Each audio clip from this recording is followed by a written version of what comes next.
Right, I'm going to turn my mic off, do my title, start my stream, post it all up. So next time I speak will be on the intro. Live. Yep, no worries. Cool. Cheers, bud.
Hello everybody and welcome to round 8 at W2WR AL2, here in Montreal for the Canadian Grand Prix.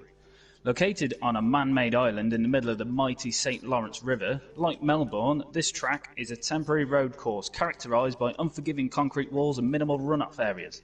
Perhaps its likeliness to go-karting track is why F1 drivers enjoy this track.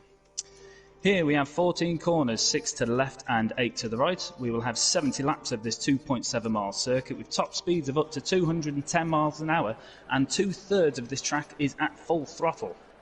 We are in the softest of the Pirelli range with the soft C5, medium C4 and the hard C3s. The mediums are 4.5 tenths slower than the softs. Hards are 1.36 seconds slower than the softs. Softs will take you about 16 laps, mediums 24 and hards 48. Drivers who are here will be looking to do a 2 or 3 stop. 3 stop proving to be favourable, and we already look like we've got some wet weather to contend with, so we'll wait for the weather report to come in. But today I am joined by Vern, who will be co-commentating with me. Vern, how are you doing? I'm doing very well, thank you. Thank you for having me this evening. Sorry, go on. Absolute pleasure to have you. Recently joined AL1 as one of our drivers, so we'll see how the AL2 drivers do on track today. Let's say we've already got our first person leaving the exit, which is Woody in the racing point. Tough enough track as it is already, and the fact they've got some got some rain to enjoy as well will make this qualifying even more of a challenge for them. Yeah, Canada is no stranger to weather changes. And Wednesday's race we had some dry start, some intermediate tyres in the middle of the race, back to softs again. So we'll see when the weather report comes in what kind of weather we got for the race.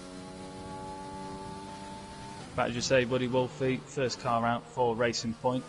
We will go on board with him as he starts his first flying lap.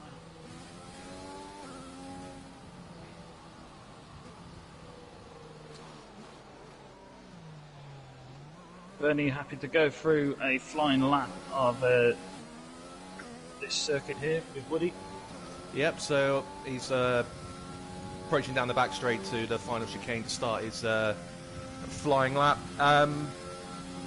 Pretty much every corner around this track, on the way into each corner, very easy to cut a corner, and on the exits, very easy to hit a wall and knock your wings. So he's now starting his flying lap down into turn 1, first of the 4 many chicanes on this track. Nice and tidy through turn 1 and 2.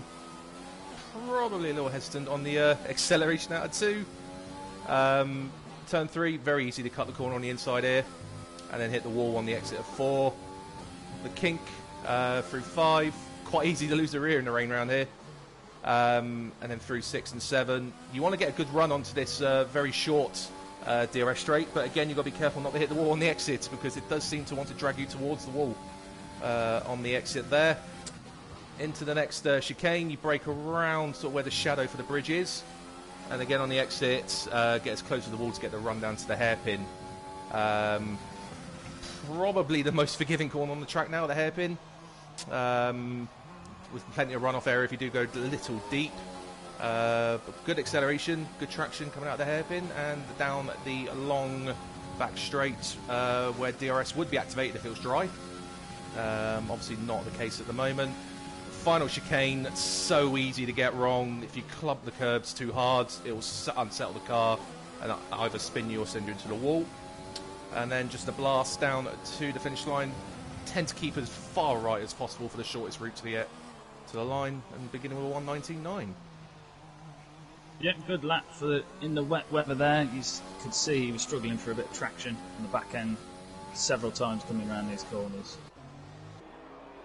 And as you quite rightly mentioned, track limits are quite punishing around here, so plenty of penalties we've seen on Wednesday, and I'm sure we'll see plenty more today.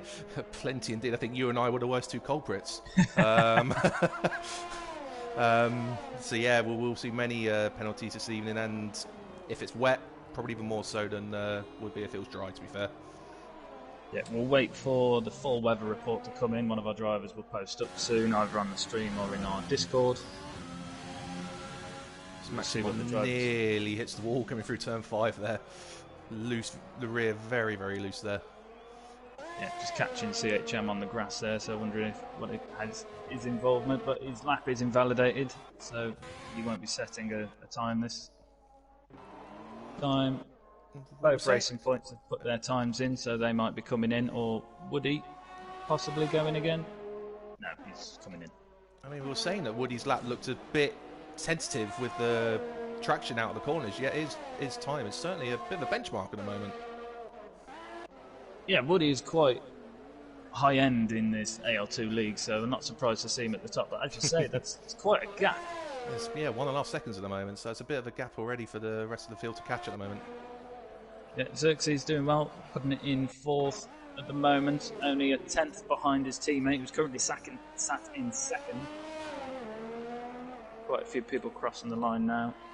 CHM, his lap was invalidated, and we have Cal for McLaren, usually picking up pole, but at the moment he's not set a valid lap because of track limits. Again, looking very tentative on traction out of turn 2.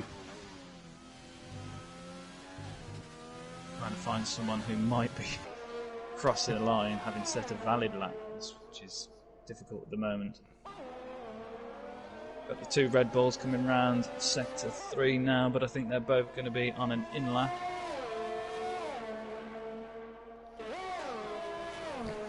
Every single car there is out on track within a sort of 4-corner containment of the track. It's very busy around the back end of the circuit at the moment. It was quite a short track, obviously 70 laps here. On a dry track, you'd be looking at a 1 minute 10. Cal's lap is been suffering here because he's caught the back of CHM, I think, who's also on the flying lap. And they're wheel banging down the back straight. Yeah, you don't want to be battling on your flying lap.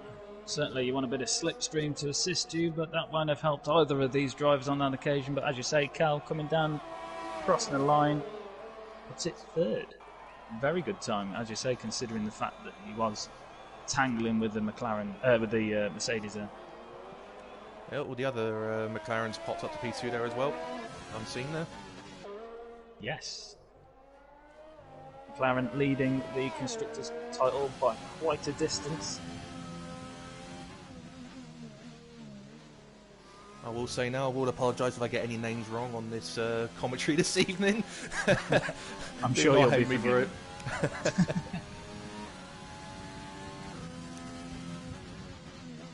These guys love the commentary. A few of them even listening during the race.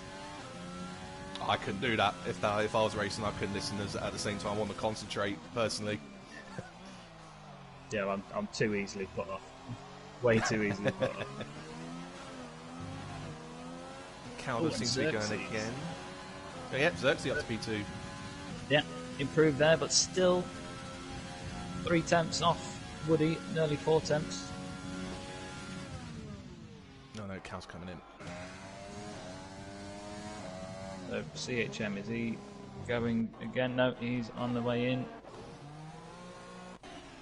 Sega, invalidated lap.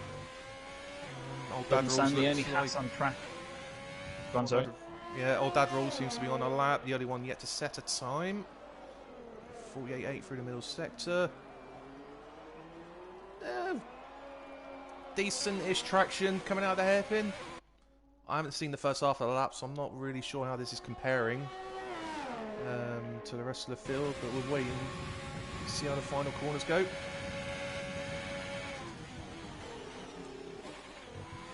Very tentative through the chicane. Traction, and this might put him in about mid-pack. That's P5. Yeah, very good lap. Woody looking to see if he can improve, and he does improve by 0.666. That's surely a sign. The devil driving the car, and he's now nearly a second ahead again.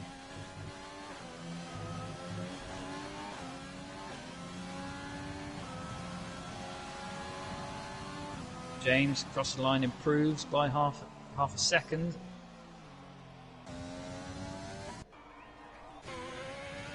Let's see if we can find a weather report.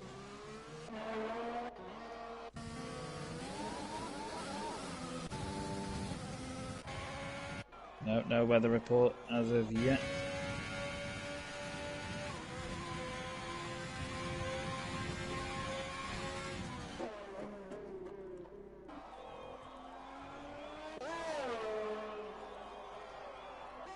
So, yeah, we've got James in the race point just starting on that now. See if he can improve on his 1:23.5 he's set at the moment.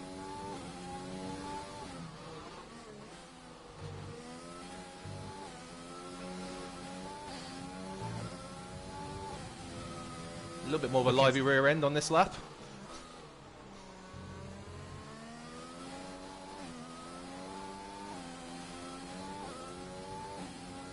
Definitely looks like medium traction on that racing point. Yeah.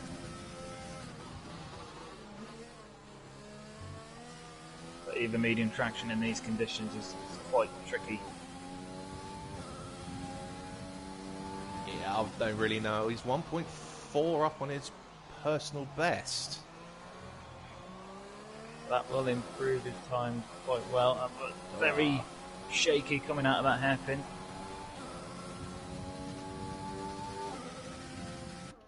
Yeah, how committed does he go through the final chicane? Oh, you can win or lose your lap here, can't you? Again, very quite tentative, but good exit out of the corner. Doesn't keep it all the way right, but improves the P10. Yeah, quite a big improvement on his time, 1.7 seconds. Yeah. As you say, only gets him up into 10th place. There's more time there, because I would have said he lost time coming out of the hairpin, yet he still improved by 3/10 in the final sector. Yes.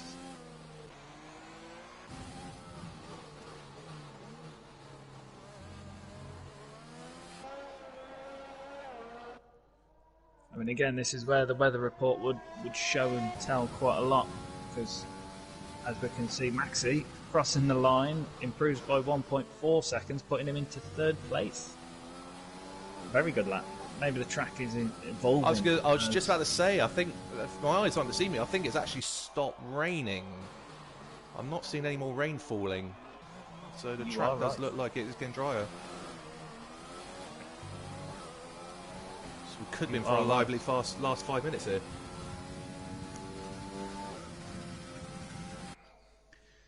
CHM 5 tenths quicker than his current best. Won't improve his position, but he is looking to finish off this lap.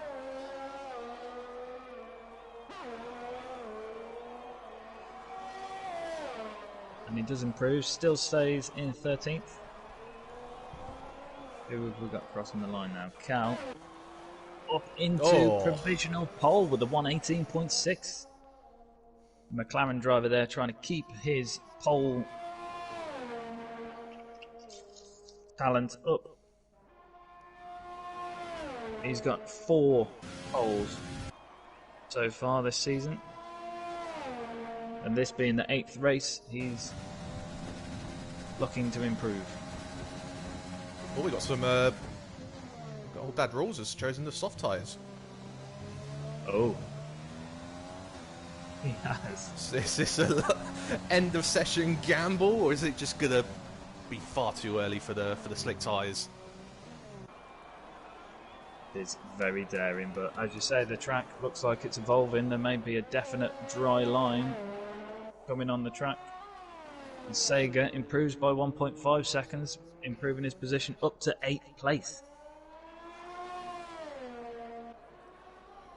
Xerxes on a lap, half a second up on his personal best at the moment, just through the first sector alone. So I think it is evidence that the track is definitely drying up. Half a second could put him into 3rd place, and that was just on the first sector. So what other time can he recover? But we do still have 4 minutes left of this session, so still plenty of time for drivers to get out of it, and a couple people now looking on the medium tyres. Yeah, they've selected the medium, they've not come out. Probably still debating whether it's worth the gamble.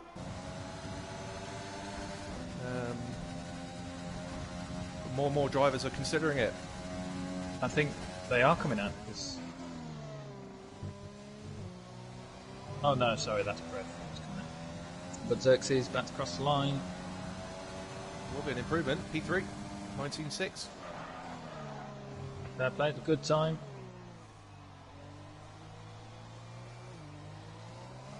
I personally don't think it's ready for slicks. There's still spray being kicked up by these tyres, which is a bit of a telltale sign normally.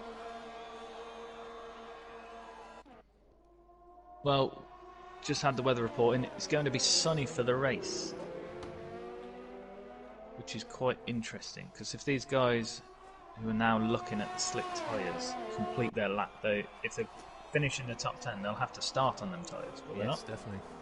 Yeah, they will. If it starts dry, if they qualify on the dries in the top 10, then yeah, that set of tyres will have to be used for the first stint in the race.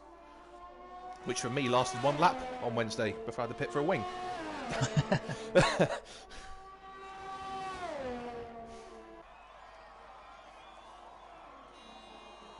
James is on an out lap. It's a shame we can't see any delta. A letdown estate is just crossing the line. That's an out lap, so that ain't going to count for nothing. Prev's just starting an out lap. Xerxes is coming in, and he probably don't have much time to get back out. No, there won't be enough time for him to get a tyres changed and back out in time. Woody on an out lap. Dino on an out lap. We have McLaren of James. He looks like he's struggling. Just caught him tail ender coming out the hairpin, and he didn't have much traction. It's right on the cusp, but I just don't think it's quite ready yet. Not for the slicks.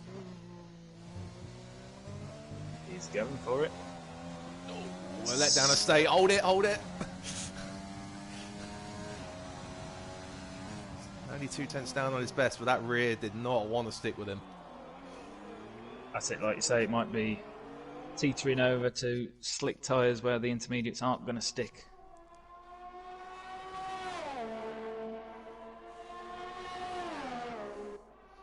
I mean, that was one thing that was debated in our race on Wednesday, wasn't it? When it started to rain for that short period, it seemed to get wet enough for the inters, yet the slicks still seemed to be as competitive, I would have said. It was a very horrible choice. DRS wasn't deactivated, was it? No, it didn't get deactivated at all. I think I was one of the few who didn't go on the inters just purely because I wanted to catch the pack.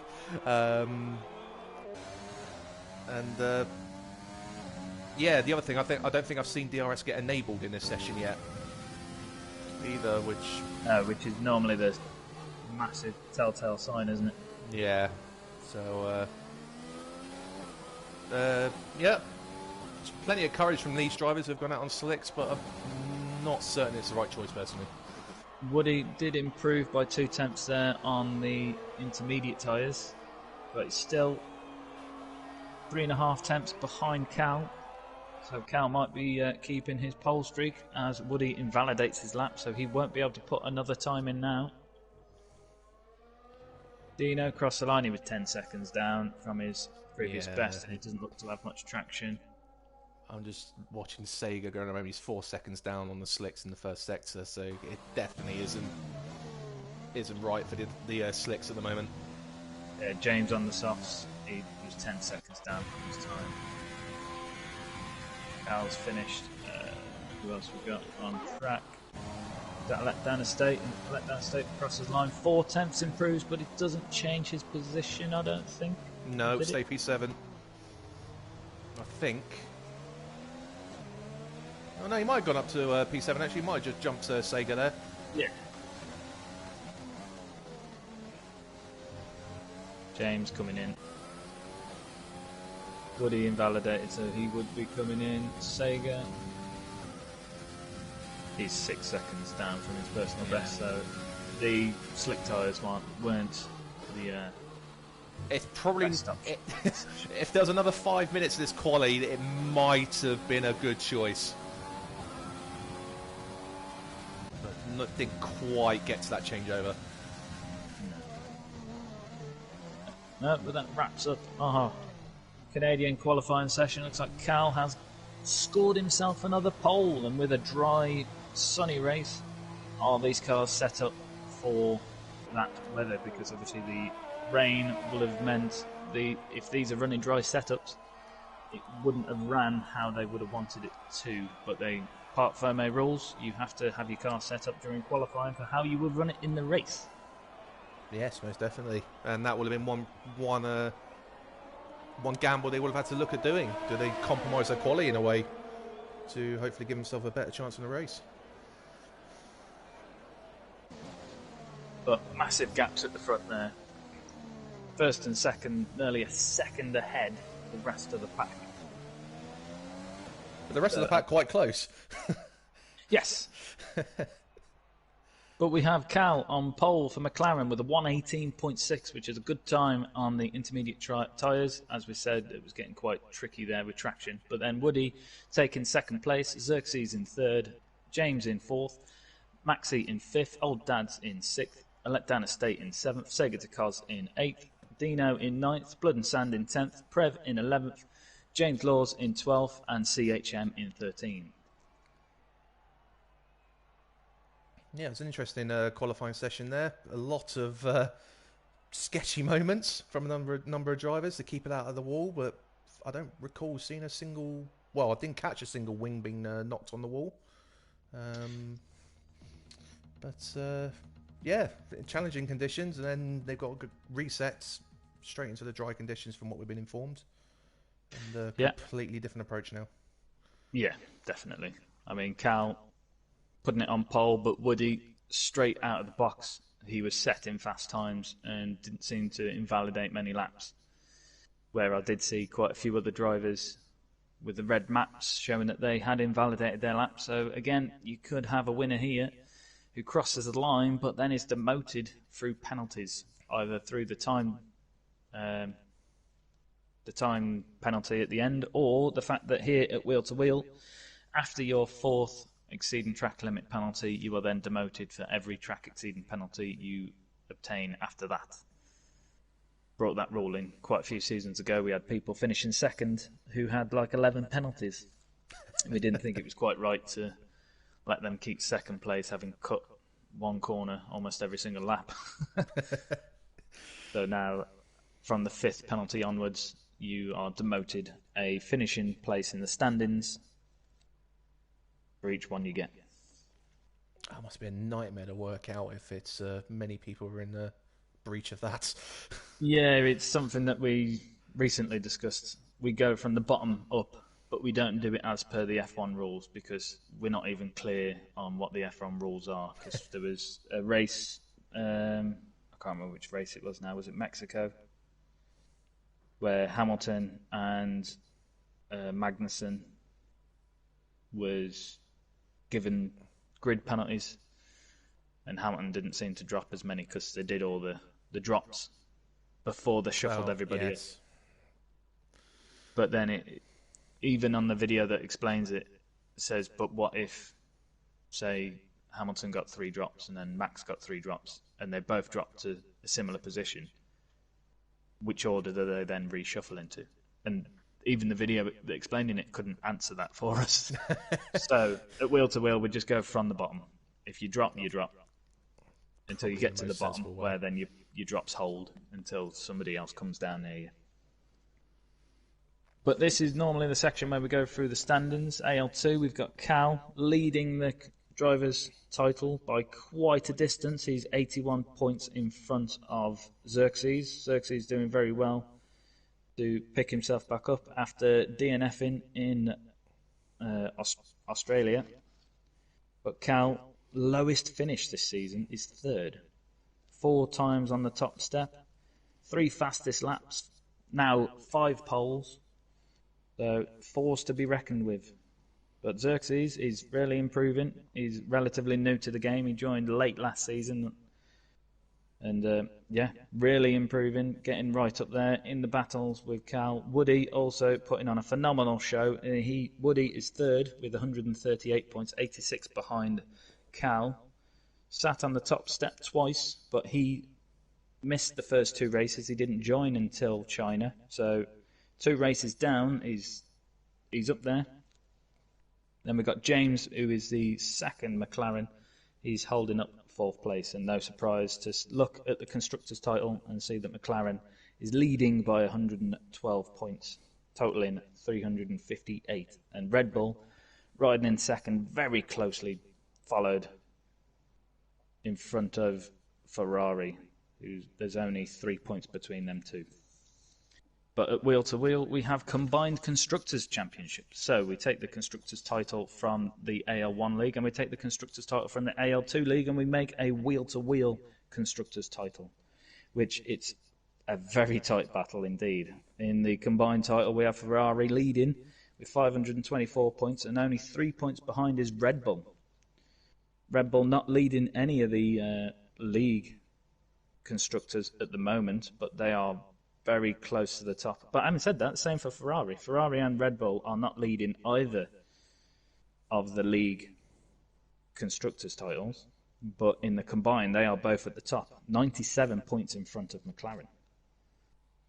So it does bring a very interesting dynamic. It makes you want to look at the other league, see who your corresponding teammates are and sport them. So Woody and James, no pressure, but Racing Point is in need of some points. We've got Pillars back in AL1, ready to score some decent points, but we've had a really good fill-in the shape of Xerxes. Xerxes has been reserving in AL1 and faring very well and scoring more points than me on some races. So, well done to Xerxes. I'll tell you what, that doesn't put any more pressure on me, does it, being in McLaren now for AL1? So yes, I will do my best to get McLaren a bit further up in the combined standings there if I'm able to. McLaren on the combined, where were they? They were third, was it? Yeah, they're third, but they're top of AL2 and bottom of AL1, so there's a massive comparison right there. So yeah, I'll do my best to get us off the bottom of AL1 and then adding that to the combined league. The McLaren drivers for AL1, they was the promoted champion from AL2 last season, but that just shows you the difference in pace between the two leagues, because AL1 is a rocket league.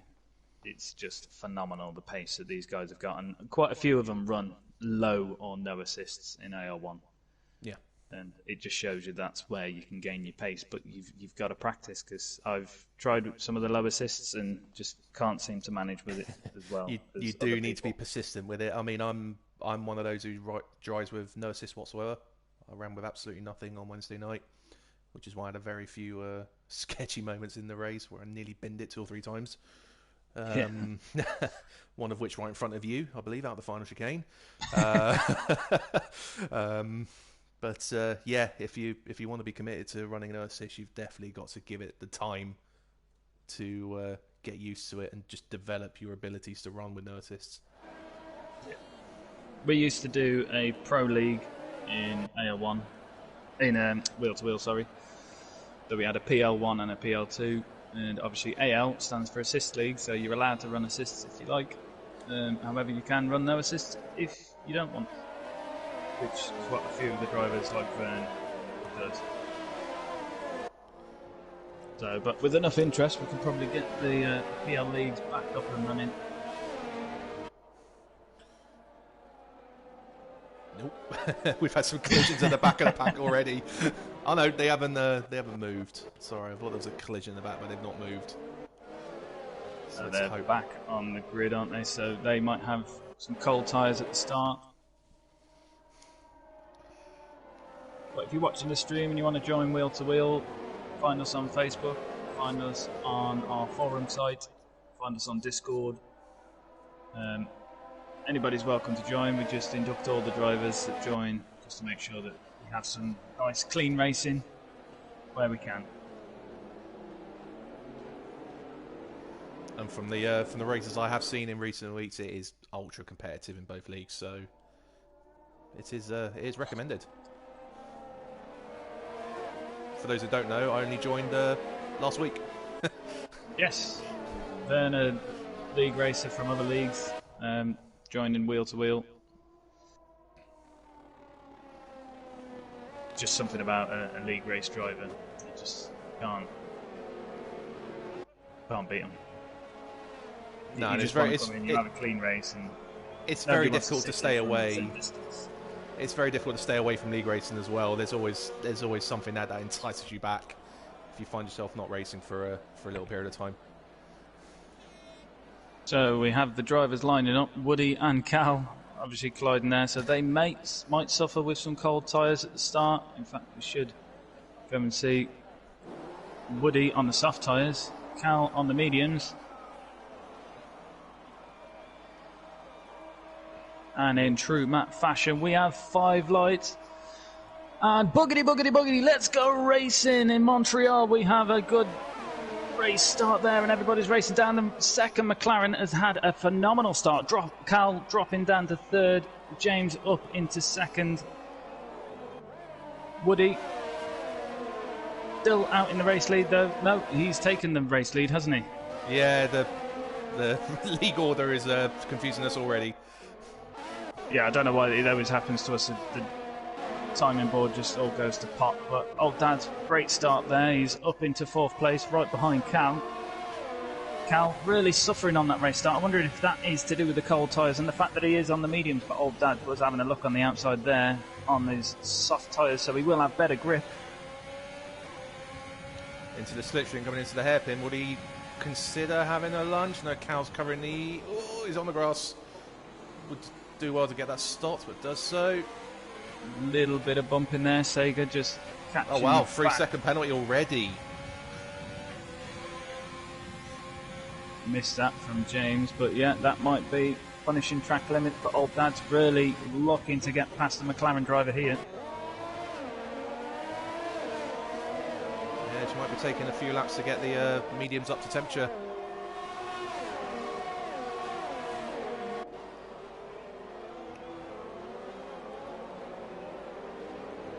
Maxi looking like he just scored a position off Old Dad's.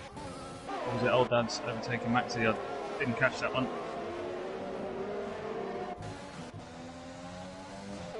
Just trying to work out where the action is at the moment. Yeah, Sega and Old Dad's. Old Dino and James at the back. Some action going on there. But I can't take my eyes off Old Dad's really trying to get past this McLaren. But his predicted pit stop is looking for a 3-stop. But of course, with the wet qualifying session, drivers will have all the tyres in their remit available to them. Sega having a look down the inside of Old Dad's into the hairpin there as we've got Maxi and a letdown of State. Let down the State's through to P6. Nice move down the inside into the hairpin.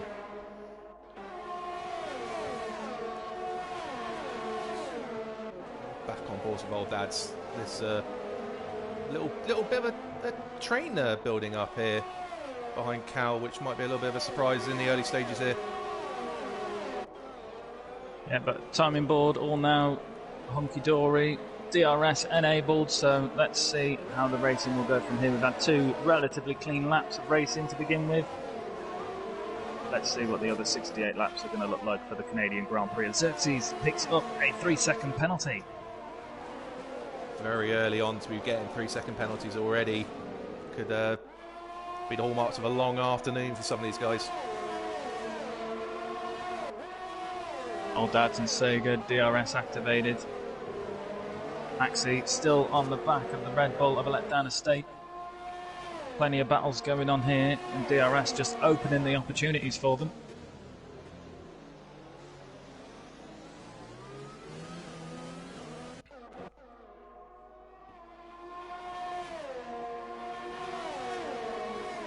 They're coming down the back straight now. I'm on board with Maxi. You can see Old Dad's. In fact, let's just flick to there because he has gained the position from Cal.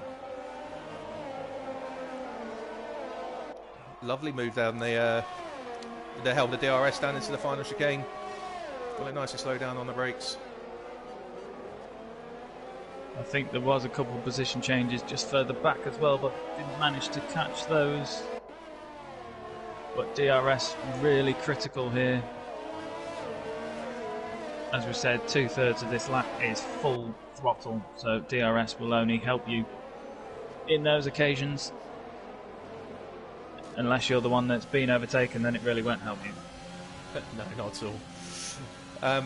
But from what I'm seeing here, the medium tyre doesn't appear to be working all that well for the drivers out there who have started on that tyre. They're really struggling to keep up with the pace of the soft tyre drivers at the moment. with, as we can see, Woody's nearly got a 4.5-second lead already. Yes. James benefiting from this race start. Cal on the mediums, possibly with cold tyres as well. But yeah, Cal, having taken pole, currently sat in 4th.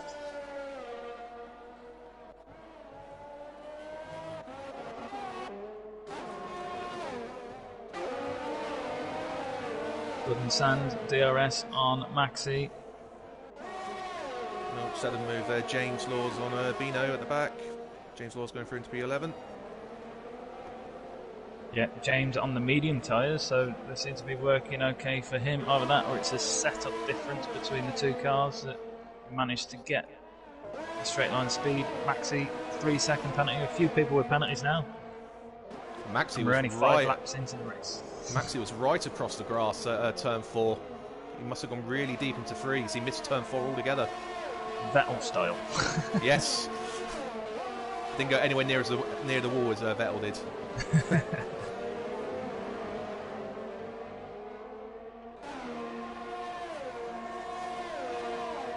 Dino looking to reclaim that position from James.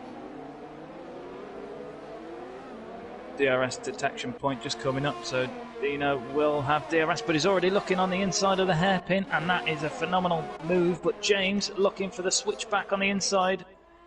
Dino kept the position. James will have slipstream, but I do believe that Dino will have the DRS. So this is a straight line speed competition, but Dino has run out of DRS. James not brave enough or stupid enough to try the move on the inside of the chicane there. No, you have to be pretty much already past going into that final chicane and make that move stick. You either have to be really confident or really cocky. Yeah, most definitely. But if you're the car behind going into that chicane, yeah, best advice is to back out of it and try again. Yeah. Ooh, Maxi just catching the outside wall there and opening his DRS, but he's got Blood and Sand on his inside. And Blood and Sand has gained that position. Blood and Sand on the medium tyres. So these are starting to come alive now, 6 laps into this race. That's a good move into that chicane. It's not the most popular overtaking point on the track there. So that's a really good move there from Blood and Sand. I think Maxi hitting the wall probably didn't help his cause, and I don't know if he's got much damage because he's got Xerxes now already passing him. Oh, Maxi! There goes Morwing. Definitely hit the back of Xerxes there into the final chicane. And that's the danger. That's the danger of the pit lane entrance there. That is a very dangerous pit lane entry, isn't it? Because you got the guys braking for the corner before you'd be braking for the pit lane. And I think that's exactly what happened there. Maxi wanting to go into the pits, didn't even consider the fact that Xerxes will be braking for the corner. And while that was happening, CHM has passed James Laws for P11 at the back as well. So, yeah, James unfortunately losing a couple of positions over the last couple of laps. Yeah, but he's fighting them well. He's up against definitely not giving up. Medium.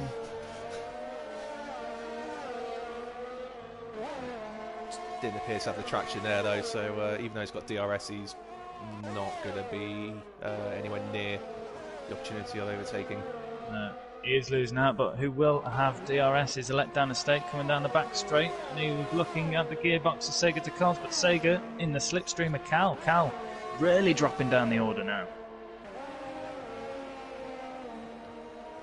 Old Dad's just outside of the DRS zone as well, further up the road. And Woody 5 seconds in front now. Really capitalising on that race start where Cal just didn't seem to manage to get off the line as well, and Woody just took the race lead and has ran away with it.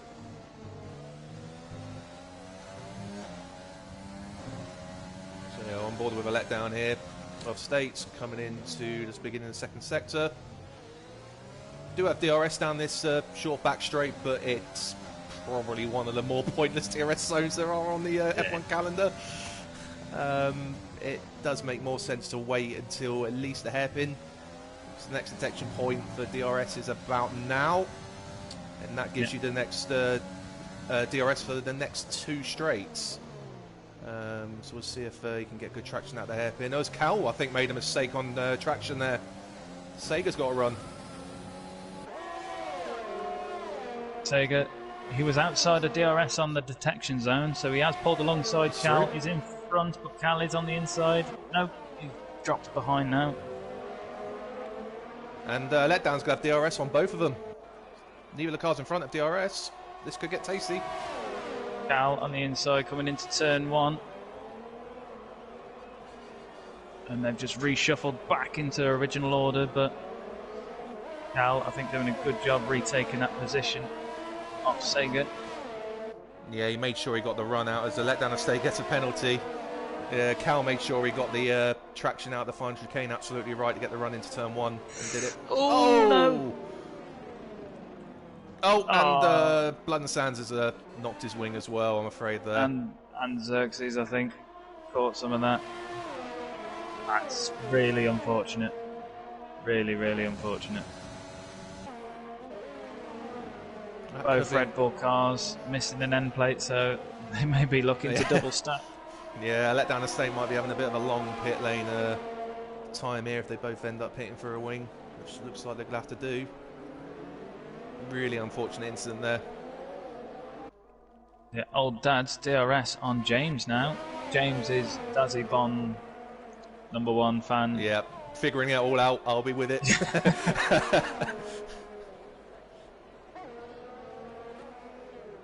Have to wait in these and of that. So yeah. Letdown Estate is carrying on. Xerxes is in the pit. Blood and Sands is in the pit. Probably a wise decision from a Letdown Estate. Do another lap and then pit. So doesn't lose as much time in the pit lane itself. James Law's in the pits as well. James Law on the media. Did he get caught up in that incident? Yeah, he's got a wing change. That's not what they wanted on that medium set of tyres. You didn't want to change them after 9 laps, but never mind. We carry on. Old Dad's still on the back of James. Woody 7 seconds now in front of Maxi. I'm sure that's his third penalty. Just seen come up. I was going to say it's second, but it might have been that might be his third. You might be right. Yeah, Maxi already on 9 seconds worth of penalties. Really not forgiving this track for the track limits. But old Dad's romping down to the back of that McLaren, coming down into the final chicane. Both cars take the corner very well, but old Dad's will have DRS, and he's coming now alongside James, crossing the line, taking the position. He's on the inside for turn 1. Can he keep hold of the position? James is fighting it all the way. James keeps the position. Very good. Oh, old Dad's a very good run down the turn 3 though. Oh, James holds on very well there around the outside. He does. Big cojones to hold it around the outside there, but old Dad's surely picking up a warning for crossing the line there. All 4 wheels across the curve of turn 3 there. But to be fair, I think anybody would have done that just to make sure that you left the other car room.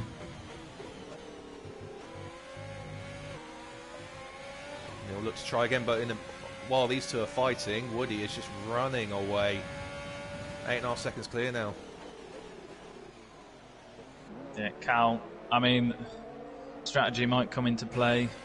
Cal starting on the medium tyres, but there's only 4.5 tenths deficit between the 2 tyres, and there's definitely more than 4.5 seconds, 4.5 tenths difference between their lap times currently.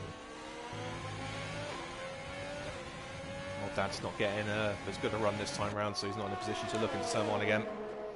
Just have to be a little bit patient and work this one out. But 11 laps on them tyres. Maybe looking at another 5 to 8 laps on these tyres before they'll be looking to swap. Oh, and old Dad's crossing the line there again. Got to be 2 warnings. Yeah, that should be 2 warnings in 2 laps today. He's pushing really hard. He's got a lot more ERS at the moment than James ahead of him. Sets the fastest lap in his pursuit to catch up to the pack. Yeah, and he's still on the back of Blood and Sand. I think Blood and Sand pitted at the same time. Yes, he did. let down the has stayed out. I think he's going to try and see it through to his first pit stop window. Might be sensible. He's going to lose time in the meantime, but yeah, in the long game, it might be not a bad decision to do that. Maxi on Dino. He's overtaken him before the hairpin, but I do believe he was behind on the DRS detection point, so he might be in front of him and have DRS, which he does. That's how you want to play it. That's how you want to do it. Just to rub salt into the wound. Gives the person you've just overtaken no opportunity to think about overtaking down the next 2 straights unless you just make a mistake. Xerxes very close to the wall of champions. A little bit of a soft spot there for Max. He's running my race number as well, so yeah, I'll give him that. Yeah, he's ramping up the field again now, so he's now looking at CHM, but he does at the moment carry the most penalties, so he does need to make these places up so he can run off in front before his time is demoted already finishing. And that DRS zone that you said was pointless, he's just overtaken it. Just to really wind me up there.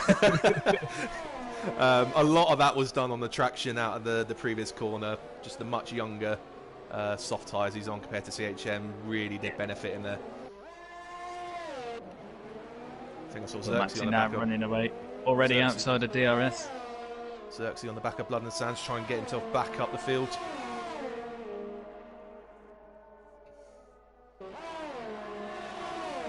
No ERS to help him though, he's completely empty, but he's lunged it down the final chicane, cuts the corner. Oh, he did.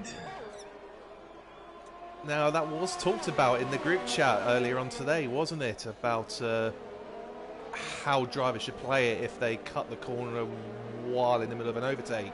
It was more the fact of if they cut the corner, which gives them the chase advantage and then overtake after. Yeah. But clearly, I think Xerxes might have just been ahead, but he cut the corner to stay ahead, so I don't know. That would have to be reviewed by the FIA, I think. Something that I wouldn't want to comment or make judgment on the race, but I think we now have another overtake on this. I'm just going to walk away. I'll let your normal commentator take over next week. But some brilliant action here. Now Blood and Sand having a look on Dino and already making the position up. Who was in front at the DRS detection point? Let's find out. I think it'll be Blood and Sands who gets the DRS. Yeah, he does. But he's got no overtake, whereas Dino's nearly got a full remit of overtake.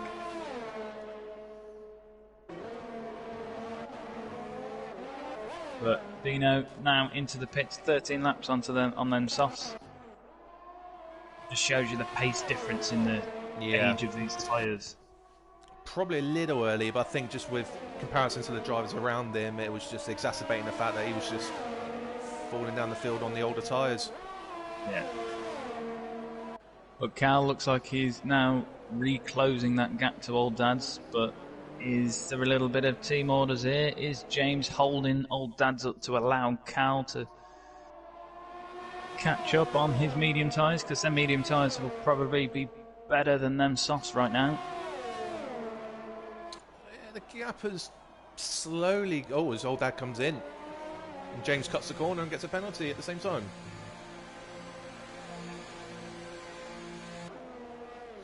14 laps on them softs, and he's gone to a fresh set of softs. I think I did see he's going soft, soft, soft, medium. So going the aggressive route on the heavier fuel.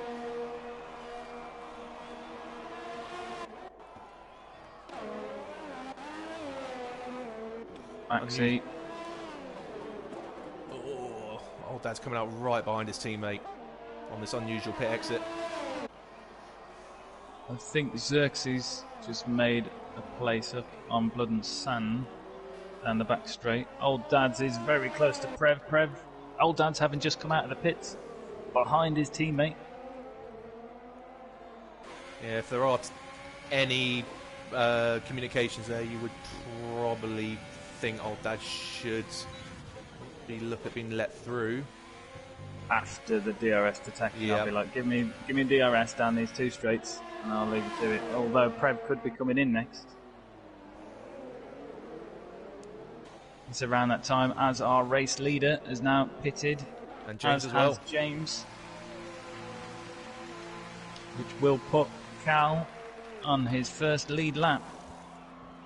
Mediums for the both of them. Yeah, Prev is staying out. I was quite worried there that Prev was going to be pitting and plough straight to the back of his teammate in front of him. But James opting for a set of mediums, as is Woody. Did you just say that? Yes, I did. He did. It's fine. Yes. There's a lot going on. There is. And there's only 13 cars on track. We've had 20 before, and I don't know how we kept up. I let down the state's done all right on this stint with the lack of front wing he's currently got. He's kind of kept himself in touch.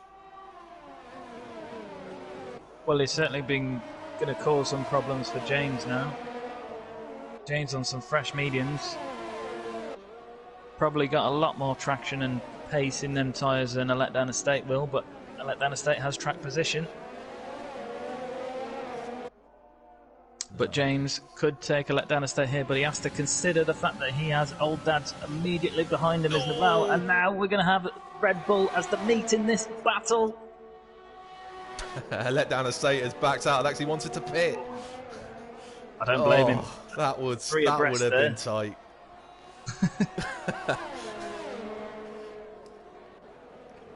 But yeah, James manages to hold on there against Old Dad's, which is crucial for him for this battle that in theory is P2 on the road once Cal makes his first stop later in the race.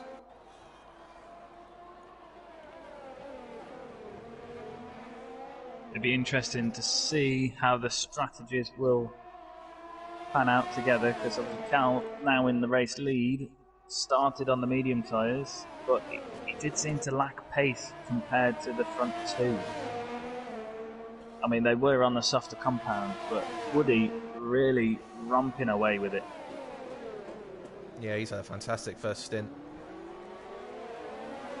It's Old Dad's, who's on the softer compound compared to James at the moment.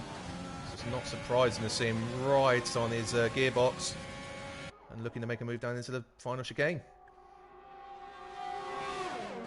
Last past him with a DRS. Oh, near the wall though. Should be able to keep in front of him with DRS and burning all his overtake. But that was a hair-raising moment there, nearly into the wall of champions. Yeah, I think it really caught James off guard as well, because I was looking back from Old Dad's there, and James, as you were saying about Old Dad's into the wall, James was very close to the back of him. Yeah, Old Dad's would have had to be off the throttle there, otherwise he would have hit the wall. So yeah, nearly caught them both out. But Old Dad's purple sector 1 there. Oh, let down the state has pitted again. Did he forget to change his wing? Or has he knocked it off again since he pitted only a lap ago? I'm not sure. He's at the back of the field now. Well, second to last with a pit lane exit. Maybe it's, like you say, if you don't set it to yes sometimes, it won't change it for you, will it? Yes, the game thinks it's not enough damage to warrant a change, yet you really do feel it with just any kind of damage on the wing. It's really noticeable. I always make sure that I have it set to yes before I even start the race. So if I do knock it, it does get changed. James, real great exit there out of turn 2. But Old Dad's knowing where to put the car. Unfortunately not there though, because that just won him a penalty. Just shows how hard they're pushing, and that might, yeah, just trying to keep him James in front, behind him. Sorry, forcing him to make a few little errors, and it's cost him a time penalty. Yeah, he was pushing hard there, wasn't he? Rode the curb too much, lost a bit of traction. I've got a comment on the stream. Joan Garvey, go on, Sean Boy. I don't know who Sean Boy is, but go on. I'm not going to mention my comments on the stream because they're all from my former league who are calling me a traitor. So we'll gloss over that. Well, there are spots that they can fill if they're happy to join. I'm sure a few of them I've probably raced with not too long ago.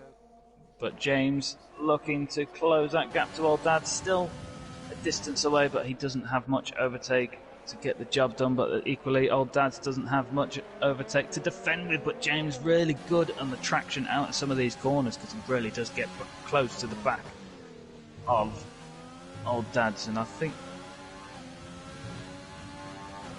saw some moves going on there. We had about 3 moves there, I think. I'm just trying to work out what was what there. We've got Maxi in the pits, so that might be one of the factors there. So I think Blood and Sands and Sega have jumped in front of me, maybe Xerxes as well. A letdown estate, just making his way past James before the final chicane. We've got Woody on the back of Cow at the top, at the front here for the race lead. On those fresh tyres, just blasting past. That's a statement. He's a pit stop ahead of Cow. He is. But that just shows you the pace he's had on them soft tyres, which capitalised his first stint. 2/10 quicker on his personal best and a purple sector 3. Oh, Old Dad's hit the wall out the final corner. And James has got a massive run him into turn 1. Don't think I saw any wing come off, but there was a definite clout with the wall. And the wall does still have both end plates. He is struggling in front of James. James on the harder compound, but Old Dad's, since getting past him, seems to have lost a lot of his pace over that, or the slipstream James is getting is so powerful. And just finding out that Sean Boy is Blood and Sand. Blood and Sand doing a great race today. He's had a few good races recently, to be fair. I was going to say, he had a fantastic race last week, didn't he? Getting a podium. He did. He did.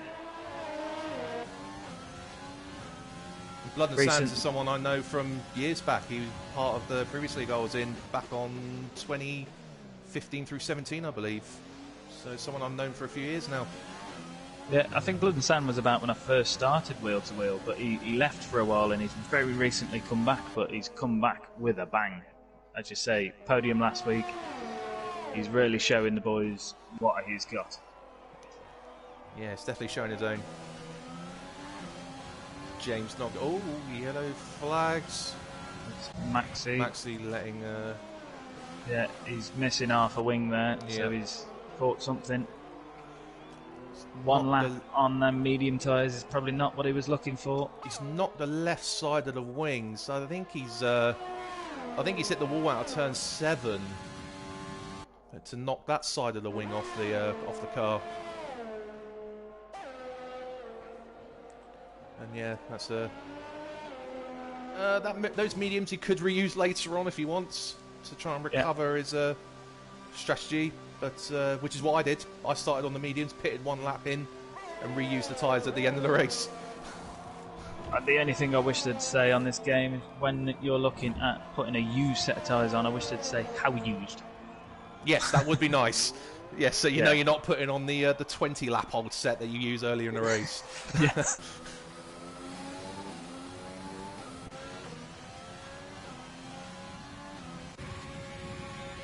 James DRS coming back at Old Dad's again. James does really get a good exit out of this last chicane, but even DRS, it doesn't seem to have the straight line speed enough. Around the outside though. Around the outside of turn 1. Move. Yep, gives him the inside for 2. But Old Dad's coming back into 3. This is going to get tight again. Oh, James holding on again round the outside of 3, getting the inside for 4. And up to P3. Fantastic great racing there. Yeah. Even better than the Formula 1 drivers of Hamilton and Vettel around that corner. Yeah, I don't think you'd be hearing any moaning there, that's for sure, from these two. I did see some position changes between Dino and James Laws. I don't think this battle is done, as I think Old Dads has got the straight line speed. He's right on the gearbox again. Coming into the final chicane, and he's through already. He's definitely running less wing than James.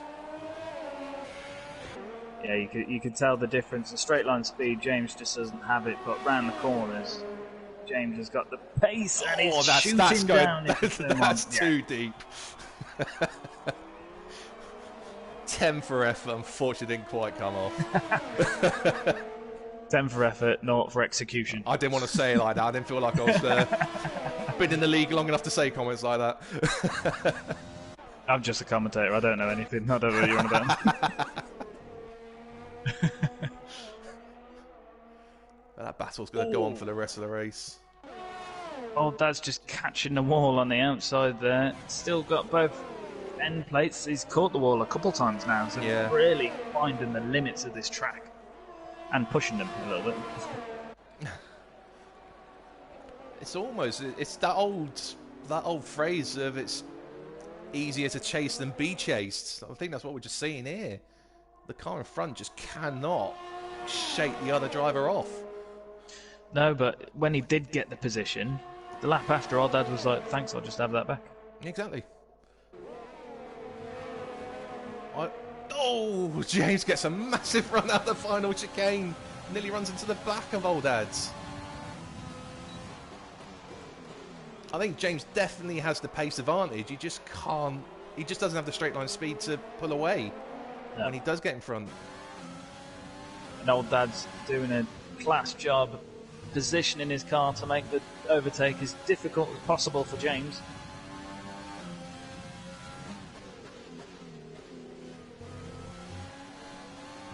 Oh, James really is trying hard to keep keep the gap as small as possible. The rear stepping out of him there around turn 6.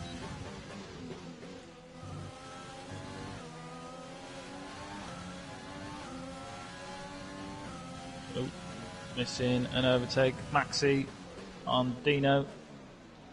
Yeah, using those fresh tyres to help him back up through the field. And sets the fastest lap in the process. Yeah. James coming back again, but again, no ERS to use to help him. I think that's what's really suffering his straight line speed. It's just no battery to help him. Put alongside and it's pretty even, but he's just got the grit to brake later and get the traction out the corner, as we've just seen there. Yeah, that was probably the best move I've seen James do on Old Dad's there. He's got the position now, but he's got the downforce, like you say, so now he's got to capitalise on these corners and get as far up front as Old Dad's as he can. Yeah, that's the best opportunity he's got. Make the overtake at the start of the lap. He's got pretty much a full lap to try and pull a gap now, which he hasn't been able to do up until this point.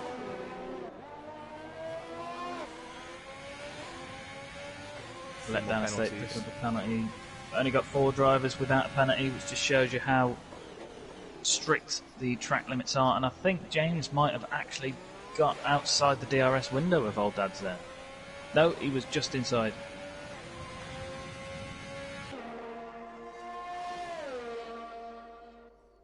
No, Old Dad's hasn't got DRS on my screen.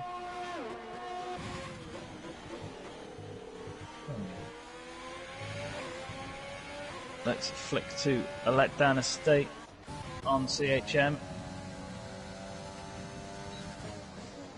Let down the state trying to recover through the field after the collision that affected, I think it was 4 cars in the end, I think were it was, affected by that. Really unfortunate as well, because, you know, there was some good battling going on, and then the 2 cars that collected Sega afterwards was very innocent bystanders in the whole thing. Yeah, we've got blood on the sands in the pits at the moment, having done 17 laps on that set of softs. So let down That's going to be, yeah. I was just about to say that was going to get tight. He better be quick. Maxi is approaching. Wow. Committed there from Maxi. Didn't seem to let off at all. Fair play. Let down a state. I don't think he did get wing damage from that. It might affect his wing a little bit, but he's got both end plates. It looked more wheel to side pod kind of contact there. He didn't seem like he got far enough lockside, and he didn't look. He didn't feel. I don't think he looked like he was too confident on the brakes to outbrake him. He was a bit tentative, just to make sure he left him room. Yeah. Problem is, you just can't go side by side through that chicane. Well, sometimes you need to look at who you're racing as well, because obviously when you've spent a little bit of time in the league, you get to know the drivers, and CHM is you need to be confident when you're overtaking him, because he follows the racing line quite strictly sometimes, and if you're on the inside, if you're not far enough up on his inside, he'll take that corner as he normally does. Yeah, and to be honest, he was entitled to do what he did. So he was still ahead, and if he didn't turn in any later than he did, he would have been going across the second part of the chicane. Yeah. So it's not much more he could have done there, I don't think. Difficult to judge, but you know, if point of views was in the steward's room, then you may get a different angle on it. And yeah, it's very easy to watch back afterwards when you can sort of freeze frame and see where the tyres were. And, yeah, multiple angles and opinions and yeah, rather than split-second race decision. That's why I did it. What's going on here? James Law's been lapped, I think that is, or just unlapping himself actually on the Ferrari. Confused me for a bit there. So James Law's was actually inside of the Ferrari. That's what confused me for a moment. Yeah, unfortunately with ghosting on, the blue flags don't really work on the game, so we try and monitor it ourselves, because we really discourage lapped cars ghosting into other cars, because it's really off-putting when you're trying to find your braking point. Yeah, it's massively off-putting. In my previous league, I think we left ghosting off just because I think it just seemed easier for the most part of the members of that league. We had ghosting off last season, but they voted to put it back on this season, because sometimes it's difficult to get the AI level right. Yes. And then when you have somebody disconnect and then their AI car's driving around, it's difficult to try. Yeah, that's the balance you've got to find, isn't it? With ghosting on or off, there is that risk that you do get AIs causing havoc. So Maxi is passing CHM down the straight that I said no one could overtake on. Said about 3 overtakes now. I think he's responsible for 2 of them.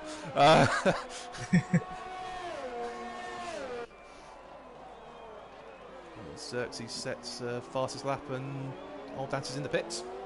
Yep. So that's Old Dad's second stop now, onto a set of mediums. So he's gone soft, medium. Changed to his strategy, so I'm pretty certain you said he was soft, medium according to his strategy at the earlier in the was, race. but yeah. So he's obviously changed that. I think if I was going soft, medium, I would go soft, medium, soft. So you've got to shout at fastest lap at the end. So shout out to Cal. He's making those mediums last.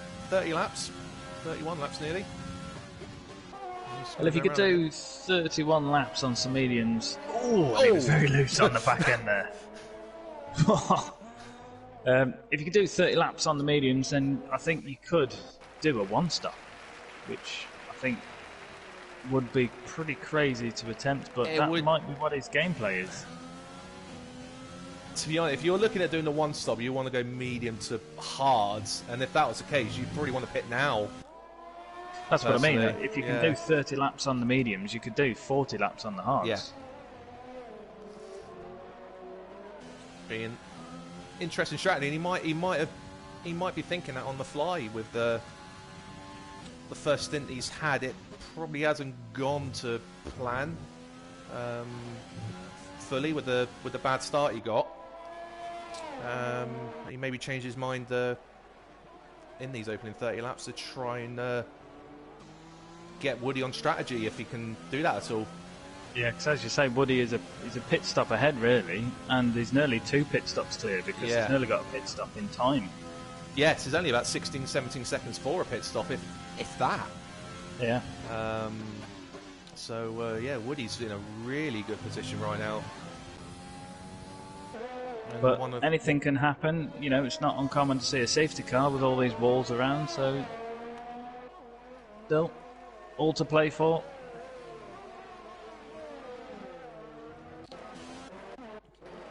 Blood and Sand looking like he's the next to be looking to make a move on some fresher tyres than Prev. Press 13 lap old mediums though will still be in good condition though, so it's not going to get a massive advantage on the 9 lap younger mediums that he's got right now.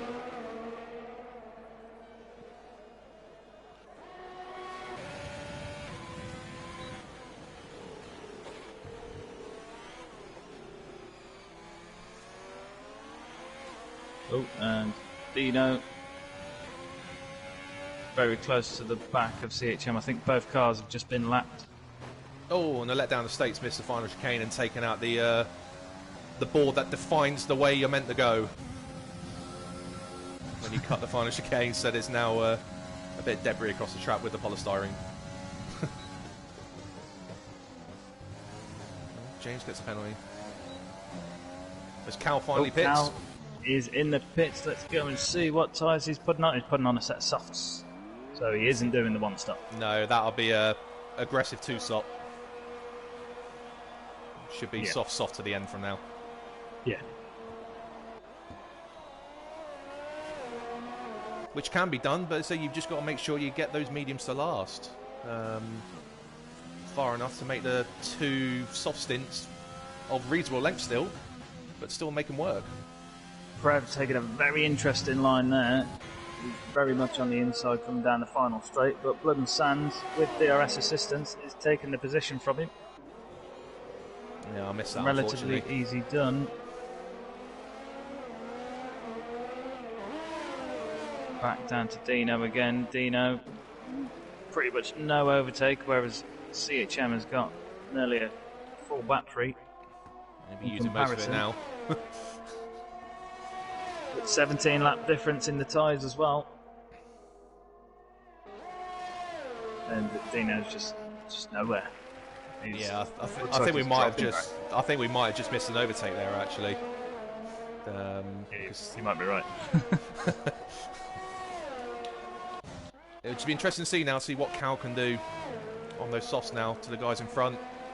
If there's anything he can do about Woody, or whether he's just looking at P2 for the day. Yeah. Purple Sector 3, no surprise there, and now the tyre difference is the opposite way now. So whereas earlier it was Woody and James on the softs and Cal on the mediums, it's now Cal on the softs and Woody and James on the mediums. But Woody 32 seconds in front of Cal. That's nearly 2 pit stops. Yeah. And Woody will be able to see that on his display while driving as well, so he might try and use that to ensure he doesn't lose too much time on a slower, older set of tyres. Well, Woody's teammate won't have. Woody won't be thanking his teammate for much because he's just given Cal DRS. Yeah, this should pretty much cement them fastest lap, I reckon. Here.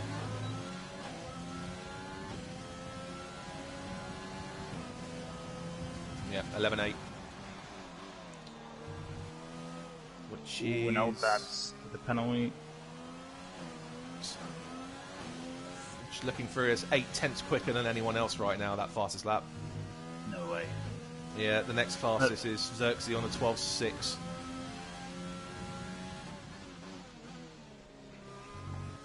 So he's got some, Cal and Woody both no penalties. again, very impressive for the pace they've shown to not have received any penalties up to this point. Yeah.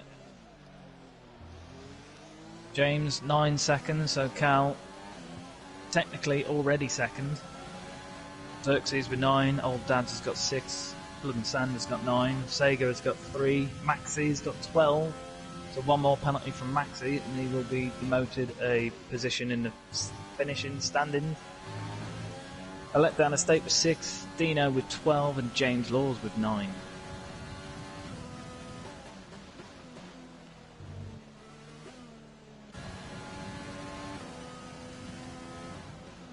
That gap is coming down very, very fast. Counter the guys in front. Yeah, he's knocked a couple seconds off already.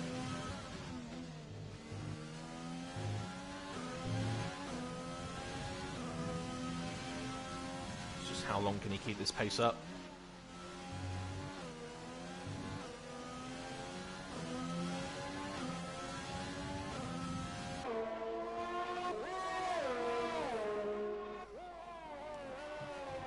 Bit of a I'm not going to call it a lulls, it's a really good race, but there's not really any battles out there at the moment. No, there's not many going on, but you said about Maxi earlier sporting your number 91. So yes. what makes you pick that race number? There was no real thought process at all. It's just the year I was born was 1991, so that was just the way I chose my number there. That's exactly the same reason as why I choose 86. To be fair. Yeah, the other number I may have considered in the past was always in use by another driver, so I kind of just let that one go. I've just stuck with 91 for ever since you've been able to choose a number on your own cars on the F1 games. Letdown Estate pitting, critically getting out in front of CHM. Obviously CHM he tried to overtake earlier and was involved in an incident. So Critical is now back out and in front. James Laws very close to the back of Dino also. I'm passing him again. Down the straight that I said no one good. So yeah. Gone deep though, so he's got to let him back through. Yeah, very reasonably. He does hand the position back. Both cars. The game might have still given him a warning though, because he didn't go the other side of the bollards, and the game can be quite precise with that as well. Yeah. So there might have been another warning there.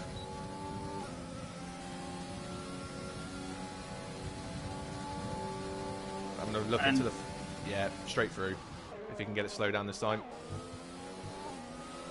Oh, and he does get a penalty for crossing the... No. Oh no, that was Dino. Dino got a penalty. I think he looked to try and straighten up the chicane to get the exit and just cut too much of the first part of the chicane.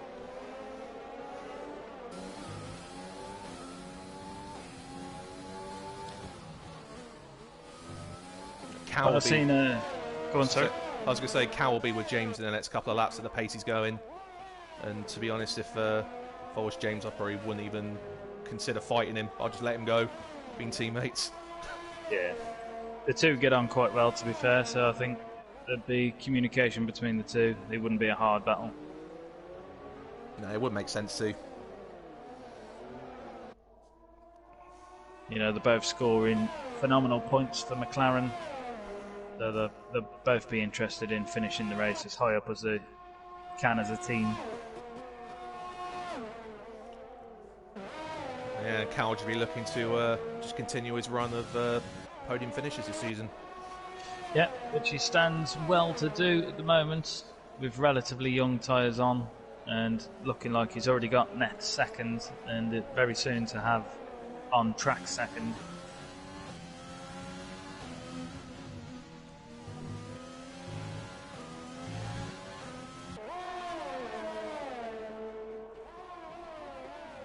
I think they'll use the tactic that you were mentioning earlier.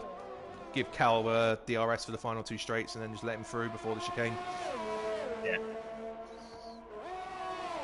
Yeah, because I think this DRS is typically good for just making sure that you're well within that Yes. detection point for this one.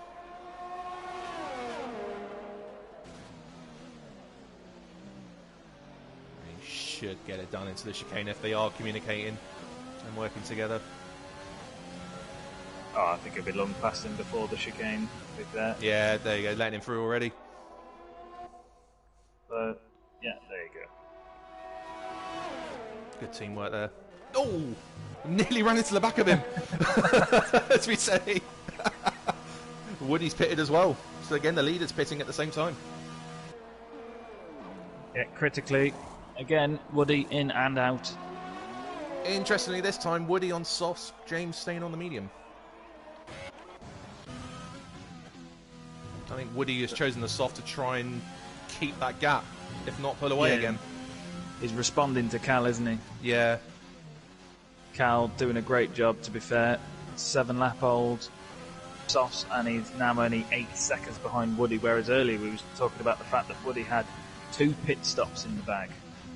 Yeah, I think obviously that gap would have reduced. I think we're looking at Cal on a 2-stop, Woody on a 3, which would have brought that gap down overall. But I think, yeah, Woody has just responded on the soft to cover off Cal and then both be on softs again at the end, assuming Woody has still got another set of softs available to him. Yeah. Well, with a wet quali, I think a lot of these guys will have. Yeah, they should do. Yeah. Depending on the tyre strategy they chose before qualifying. Our dads went very deep into the hairpin there, which has given James a good run. Obviously, we know these two was battling it out earlier, but James on fresher tyres now. DRS and James has actually got quite a bit of overtake this time. Yeah, a bit of an easier overtake that time as old Dads gets a penalty for cutting the second part of that chicane. Yeah, and critically, James has got the DRS to try and counteract the. I think Sager's had a moment at the hairpin there. I was just looking to try and figure out what was going on there. I think it was Sager in the Williams that. I think he had a half spin coming out of the hairpin. Right.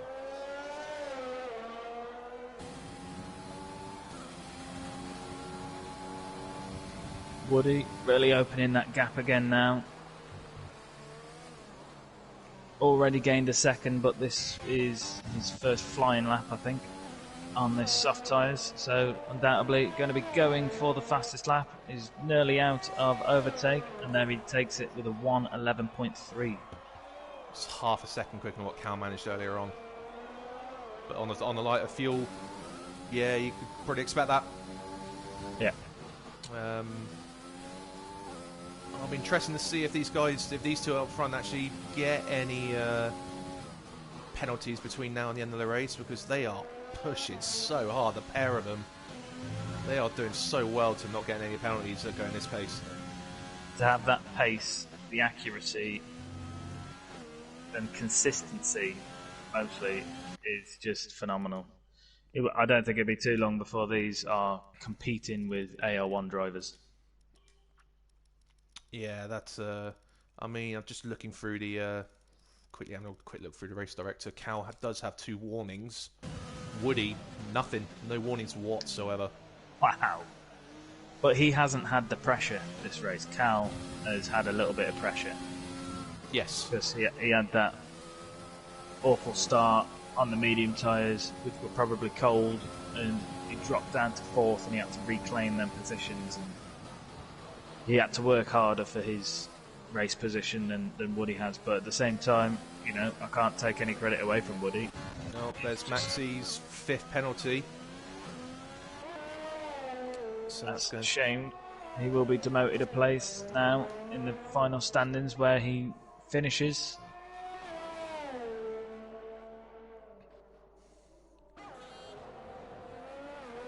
Yeah, that was a rule that I must have glazed over before I raced on Wednesday.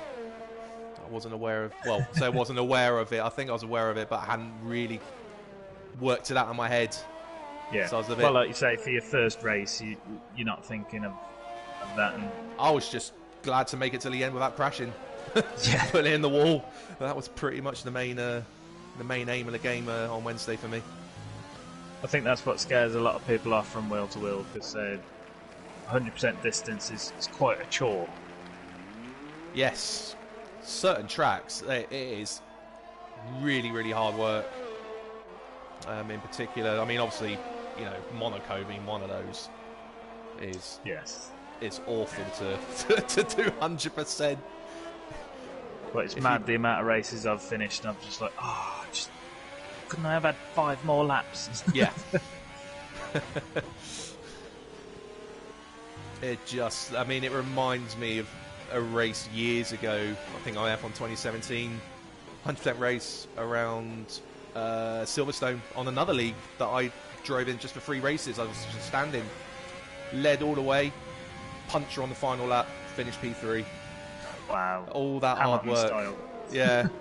Well, I got my puncher through the just coming out of Maggots and Beckett's, and fortunately the gaps weren't too large, so I got overtaken by 2 cars before the end. I think I even tried a sneaky lunge with a puncher just to recover a position back. Didn't quite work out.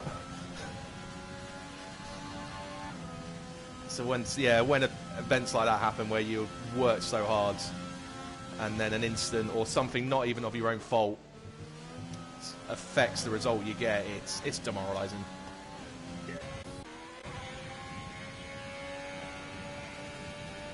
Yeah. I mean, it's a little bit like our penalty dropping thing.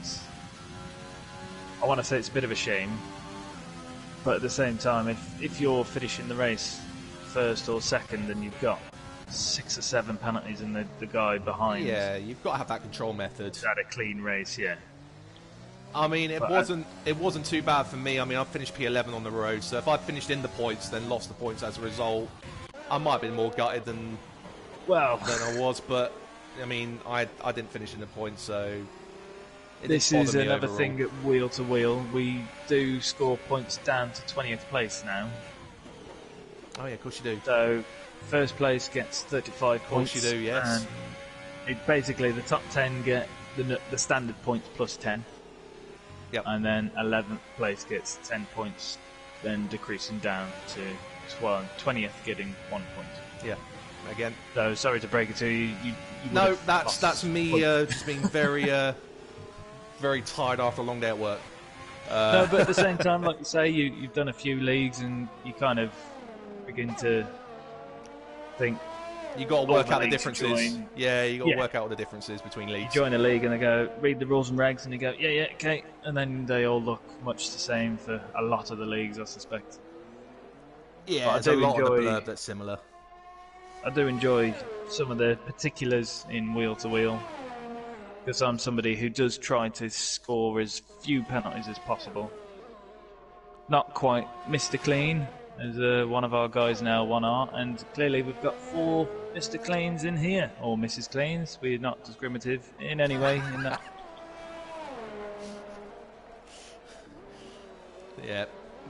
Doing a good job so far, but there's still 23 laps to go to change that, and it's not easy to do 23 laps without a penalty round here. Yeah, and James making his way past Dino.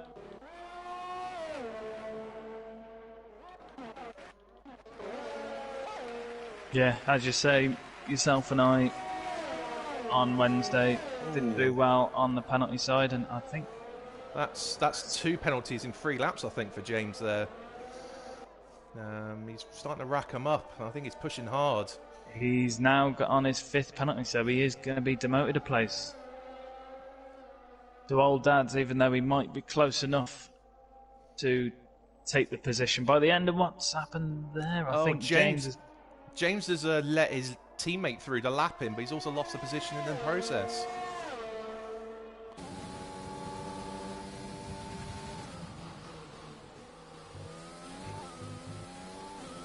Not quite sure what was going on there. I almost think I can see some wing damage on James as well. Yes, he's missing his right end plate. Oh yeah, he is. Yeah, we've missed him hitting the wall. That must have been out of turn 3 and 4, and I've just not seen it.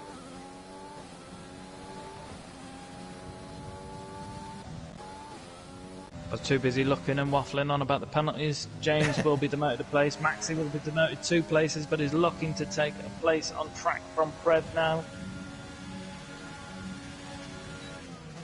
Prev taking that strange line on the inside. Oh, he's hit the back of him.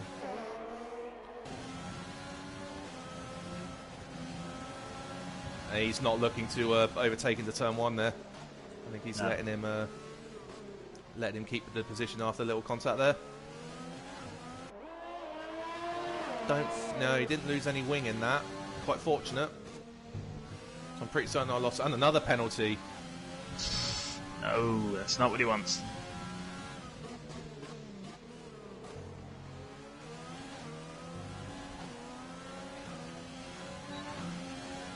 So yeah, be looking to make as many positions as possible now to compensate for the positions he will lose. Old Dad Pitts with 17 laps on the medium. Oh, he's had a new wing. Ah. That's really unfortunate. That's about half a stint there that he's done on those mediums. Still, he could take that set of mediums he's got, fresh set to the end. Yep. Should be fairly easy to do as long as there aren't any more hiccups en route. And Maxi's made it through. Yeah, he had an awful chicane there, very close to the wall, and Maxi just capitalised on it. I think same as what he would have done the last time had he not been so close to the back of the Ferrari.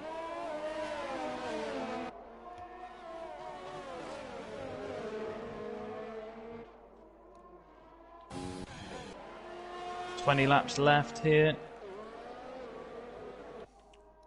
Few people on their final stint now. Cal and Woody still needing to pit again before the end of this race. Woody's done well to build that gap back up to nearly a pit stop again. Yeah. So it basically means, I know he's on fresher tyres than Cal anyway, but it basically means he doesn't have to pit straight away. He can give it a few laps before reacting. This is Woody's race to lose, but Cal is going to have to look to try and extend this soft tyre run, because I think 16 laps is about what most people were taking their soft tyres. He's going to have to extend that a few more laps to... Yeah, if he takes that at 18, that'll mean he'll have 18 lap stint at the end as well, if he evens it out. But that might cost him in a bit of pace, because Woody could probably be comfortable on these soft tyres at the end. Yes. With a bit of push, whereas Cal's got to conserve some of that tyre grip. Yeah, and that's the gamble you take if between the 3 and the 2 stop. The 2 stop, you need the track position at the beginning of the stint to then just try and defend off more than anything else compared to the 3. And he's just not going to have that. Not with the gap he is behind Woody at the moment. But Cal does have more than a pit stop to his teammate behind. I mean, his teammate will be losing a position. Or was it 2? Let's have a look. He's losing 1 position at the moment.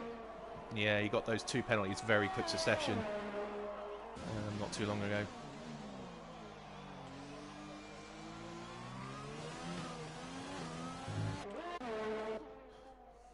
Again, all rather spread out at the moment. So, Blood and Sand, currently the biggest gainer in this Grand Prix, having gained 5 places. And to be fair, a lot of people haven't made many changes in this race. There's a few people who've dropped 3 places. But other than Blood and Sand, most people aren't far away from their starting position for this Grand Prix. Yeah, which is, to be honest, which is actually quite surprising for a track like this. Normally you get a real manic beginning which just shuffles the pack up completely, but we didn't.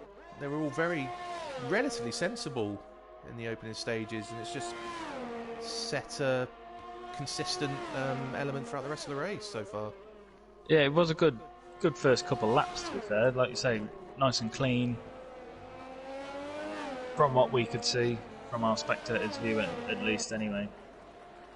We do have appeals process at wheel to wheel. So if any of the drivers feel that somebody else has had an unfair advantage or caused them any incident in the race, then they can post their point of views up or snippets of this stream into the appeals office, and the FIA stewards will review and award penalties where they feel appropriate. Is there a dedicated set of drivers who do the FIA stewards, or is it anyone who's available on a certain night?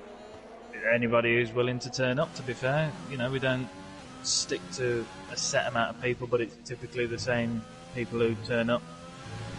Yeah. So, but we always make sure that it's an open thing. Anybody can turn up and have their opinion, and the only thing that we discourage is drivers commenting on penalties they're involved in, basically. Yes, and races they're involved in. Yeah. So typically AL1 people will comment on the AL2 race, and AL2 people will comment on the AL1 race, so that there's no personal invested interest. Yeah.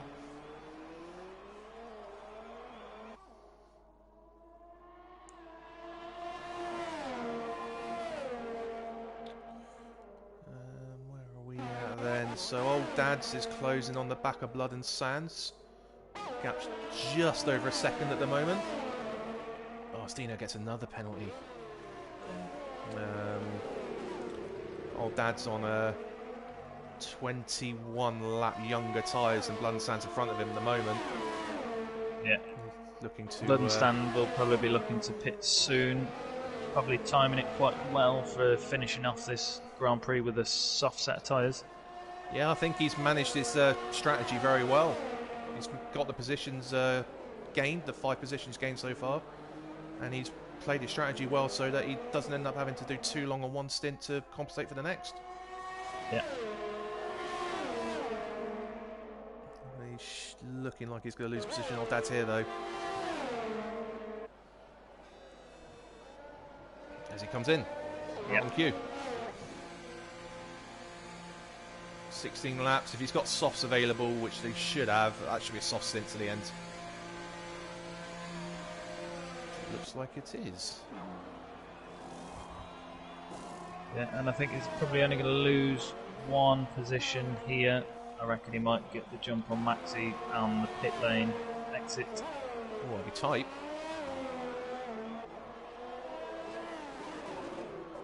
Oh no, Maxi does get in ahead, but them fresh tyres on that Haas car, I think, probably make light work of getting past the Renault. Yeah, he should have. Oh, as Maxi nearly drops it on the exit of 4. So nearly hitting the wall before the kink of 5. But yeah, Blood and Sand should have the extra grip to give him the advantage to regain that position.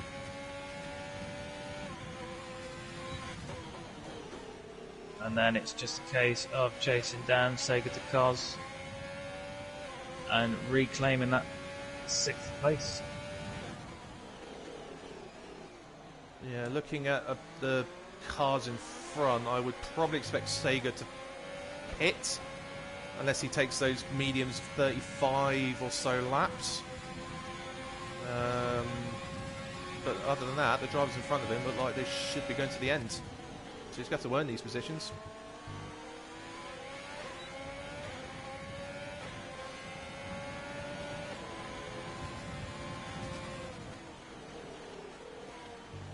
Thought he might have had a look into turn 1 there. Yeah, he had the pace, but I think it would have been a very brave move to... Just got to be careful not to knock his wing with the massive grip advantage he's currently got. Yes.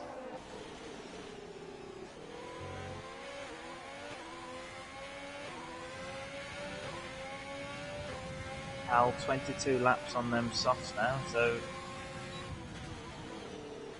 That's an impressive stint, but only 14 laps to go. Yeah, that's doesn't make sense, does it? There's no way you can be thinking about going to the end on those, surely. I think he's just looking to have a 10-lap blast, or maybe get it so he's on the same major tyres as Woody at the end, maybe.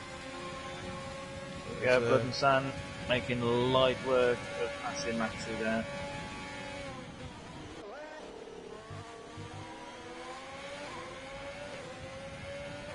Another very good race from Blood and Sands. Old Dad's picking up a penalty. I'm going to have to check the penalty Yeah. situation out again because it's going to change this race. Old Dad's now going to be demoted a place, so Xerxes looking very strong for a podium now. Xerxes on tyres that can easily make the end of this race, and the driver in front of him is going to be demoted a finish in place. So Xerxes looking to be on the podium. I don't know if I saw that, but Preva's got a penalty as well, so we're down to 3 drivers not on a penalty so far now. I mean, it's still an outstanding feat Yeah. to get this far in the race with only 1 penalty. But CHM is a regular for not picking up penalties, and Cal and Woody, I think their class is just above AL2. London Sands on the back of Sega already. Thinking about a move into the final. Oh, Sega pits. There you go. Perfect timing. DRS, he's out of the way. Away he goes. Yeah. As you say, Blood and Sands executed his strategy just perfect.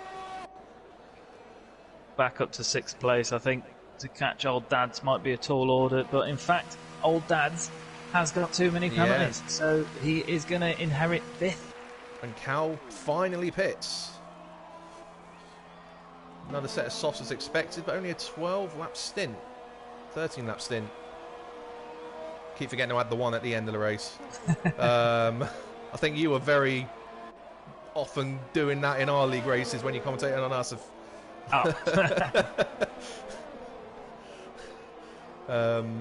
Just stays in front of James as well, does Cal.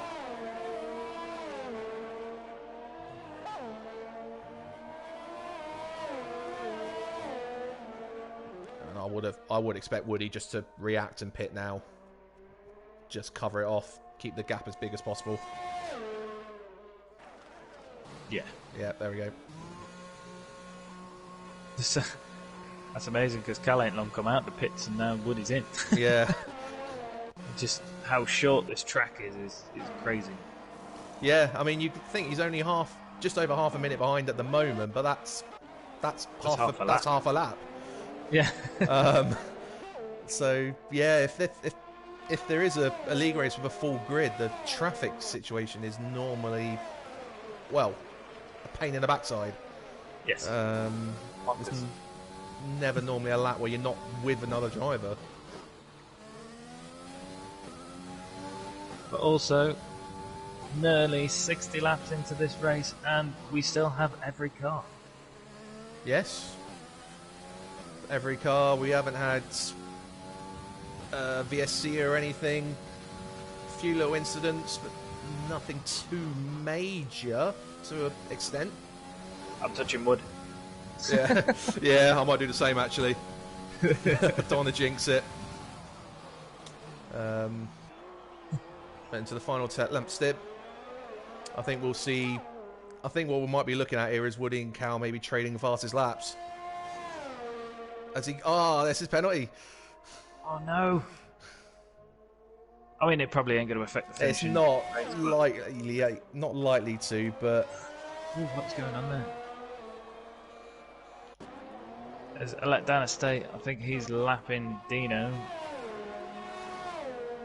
Looked to overshoot it quite a bit, but there was also they was being lapped by Woody at the time.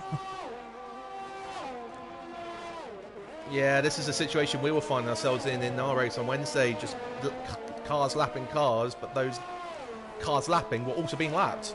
It gets very, very confusing to work it out. Cal now down into the 10s, 110.5. Can Woody respond to that? Woody's fuel light is on as well, so he's not got much fuel to play with. It's only just coming on. Yeah, so he's right on the cusp. But he's 5/10 quicker than his personal best, and he's got a purple sector 2. 5/10 up on his personal best will give him a 10.8, 10.7 at the moment.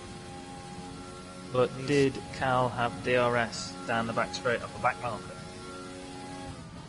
I'm not too sure about that. I didn't see the lap, unfortunately. Woody coming to the end of the lap. Does he take the fastest lap back? Yes. 10-4. 10-4.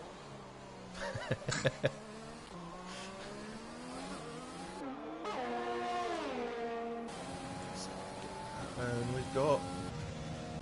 the yellow flag, but that Who was the that? cars at the front. I think it was CHM pulling over.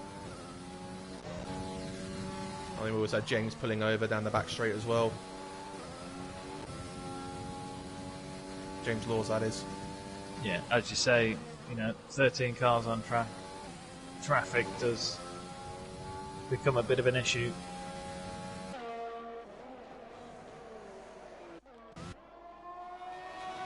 But I did see McLaren James getting another penalty there. Puts him on 6 penalties now. Yeah. Maxi on 7 penalties. So I'm not sure if I'll be able to calculate all the drops by the end of the race. But all I know is the top 3 is likely to be Woody, Cal and Xerxes.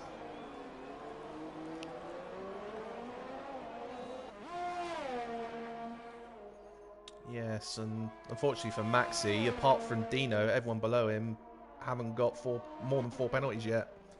So Maxi with his, what's that, 9 penalties now? 7 penalties, sorry. 7, yeah. Yeah, there's a few position drops there, unfortunately, for him at the moment.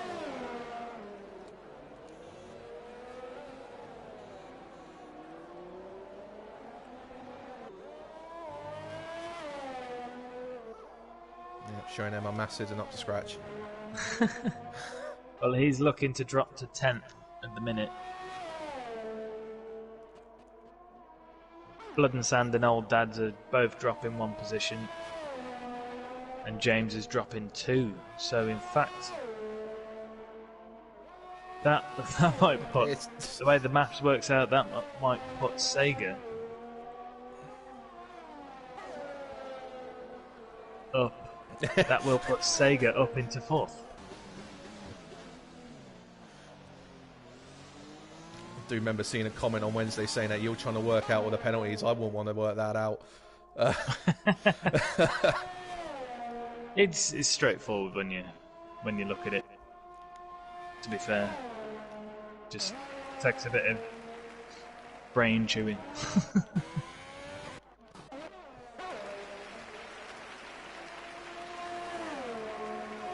It'd look a bit bad if I couldn't figure it out as well, because it's not long ago I was doing level 5 maths at college.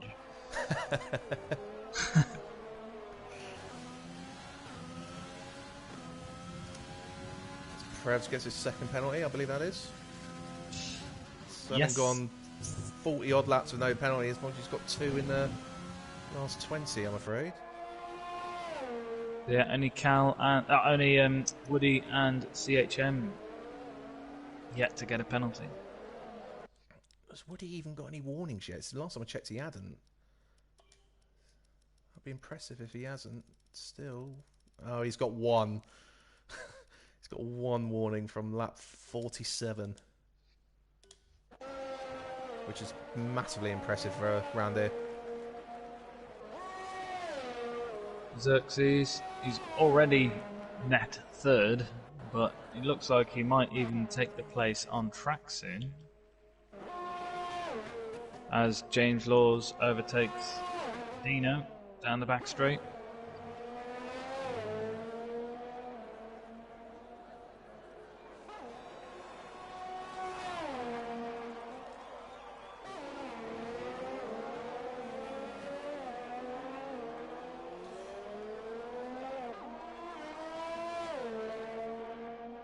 Yeah, that's one aspect that these drivers don't have to worry about now when it comes to the penalties. They no longer have to ask Jeff for the details because it comes up on your screen for the drivers around you. Yeah. And the penalties that people have got. Which, to be honest, I don't kind of like, to be honest. Because it kind of throws that aspect out the window. So it just makes it too easy for drivers to know that they can just sit behind someone, maybe. Without sort of thinking to ask Jeff or use their tools on the radio to try and establish that information. It used to be quite funny when everybody was just like, how many penalties you got? Yeah. And people wouldn't, like, I'm not telling you. Exactly. I liked that gamesmanship almost with it. I mean, yeah, to talk about gamesmanship about how many penalties you got, it doesn't make you sound the best sometimes when you say, yeah, I've got 9. Yeah, no, I'm not the biggest fan of that addition to the game personally. No, but I used to constantly ask Jeff about the car in front and the car behind and try and figure out how many penalties they'd got. And he never told you a true answer anyway, because if they've got a 5-second speeding in the pits, it wouldn't tell you it. Yeah. Which I always thought was a bit bizarre, but... they never got the coding right with it, though, did they? They will say, like, you've got 9 seconds, but they're only getting 3 seconds added. Yeah. It never worked. But I do think that there is some realism in it, because if one of the drivers got a time penalty in real life, your engineer would be on the radio to tell you, to be fair. Yeah. So you would know if the other drivers had a penalty. Yeah, it's just that added advantage, having that visual element just on your you haven't screen even got to instantly. ask him or think about it. You just know straight away. But yeah, Xerxes looking to take P3 on the road to just basically earn that 3rd place outright without even the process of the penalties afterwards. Yeah, which is how every racer wants to earn their position. Yep. Most definitely. Especially if you end up winning a race on penalties. You definitely want to win it on the roads.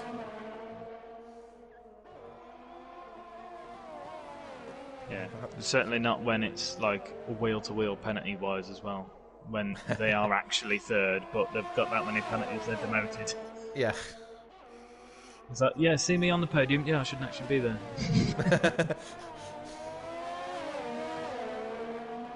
But, yeah, this is the closest battle on the track right now. Xerxes and James. Similar tyre life. Xerxes on 5 laps younger. But at this stage of the stint, it probably won't be too much an advantage.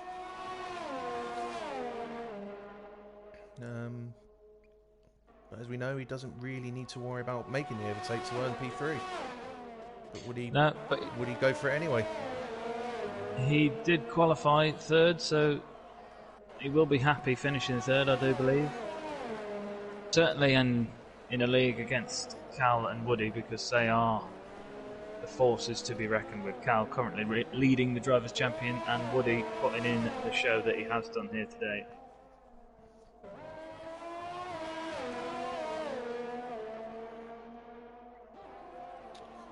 Yeah, really set a statement today as Woody. That even though did I remember hearing at the beginning of the stream that he missed the first 2 races? Did he? Was that Woody? He did, yes. So yeah, that even though missing the first 2 races, he's still a force to be reckoned with this championship.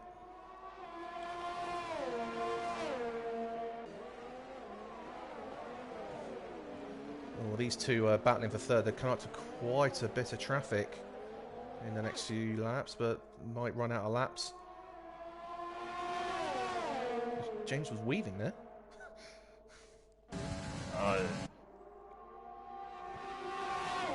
There was a penalty applied for weaving from Baku. Xerxes through and James gets another penalty. Not what James would have wanted. Certainly losing the position, and secondly, losing another position in the final standings through getting a penalty, and Cal gets another penalty. Oh, so Cal's pitted again. Cal's gone for a fastest lap again. So he's on a brand new softs all of a sudden.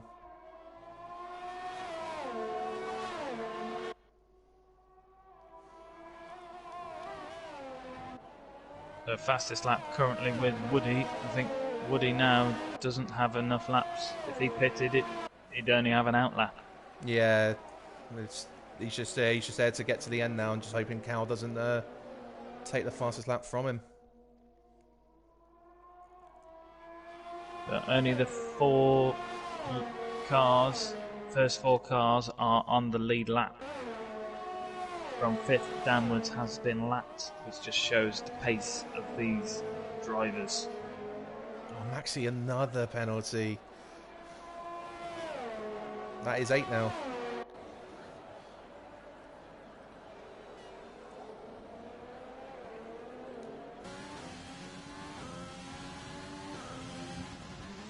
I'm going to stay on board with. I'm going to stay on board with Cal here. See if he does get the fastest lap here.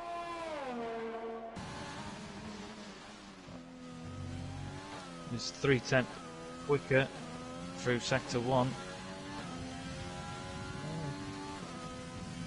James hasn't given up on Xerxes for P3 on the roads. He hasn't dropped off.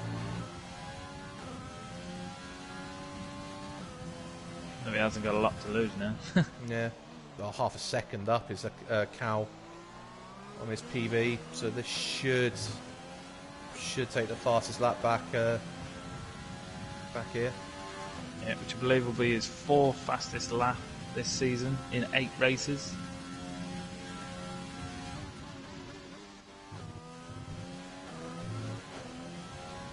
So it was a 10.4. Now 10.1. Wow. As Woody's at the hairpin on his final lap. And I'll leave it to you to bring it home, Blue. Yeah. Oh, I'm just looking at James trying to take the position still back from Xerxes. But yeah, as you say, Woody finishing off the final sector. Oh, and it looks like James has dropped it. Oh, yes. But Woody, phenomenal race. Took from 2nd place, took the race lead from there, and he's just had a phenomenal race from then. And he wins the Canadian Grand Prix, which is a fantastic feat. 35 seconds in front of Cal, but Cal did do a late stop to get the fastest lap, which he does currently hold. Xerxes taking 3rd place for now. There's only James behind him with half a wing, so I'm not really sure what happened there on that final lap. But definitely coming together between those two. Cal crossing the line, 2nd place. Started on pole, but had a terrible start on cold medium tyres. But to redeem himself, to get 2nd and fastest lap is still an incredible feat. Xerxes over the line for P3. A good end of the race battle there with James, and would have had P3 anyway on penalty count back, but to earn it on the road just confirms it for him. And James last one across the line in P4. Yeah. We'll see who we can get in for a post-race interview. London Sands, driver of the day. I think that's his 2nd race in a row he's been given driver of the day. Yeah, because he's doing a phenomenal race. His strategy worked really well for him there as we commentated through the race. And a Racing Point victory, so that cheers you up as well, Bloom, a little bit in the combined standings. It does. It does.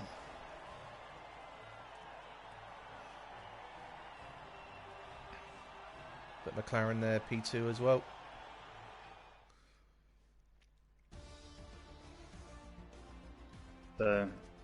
Safman Upmar sat up there for Racing Point for winning as a constructors team, but we have Woody on the top step. Phenomenal race from him.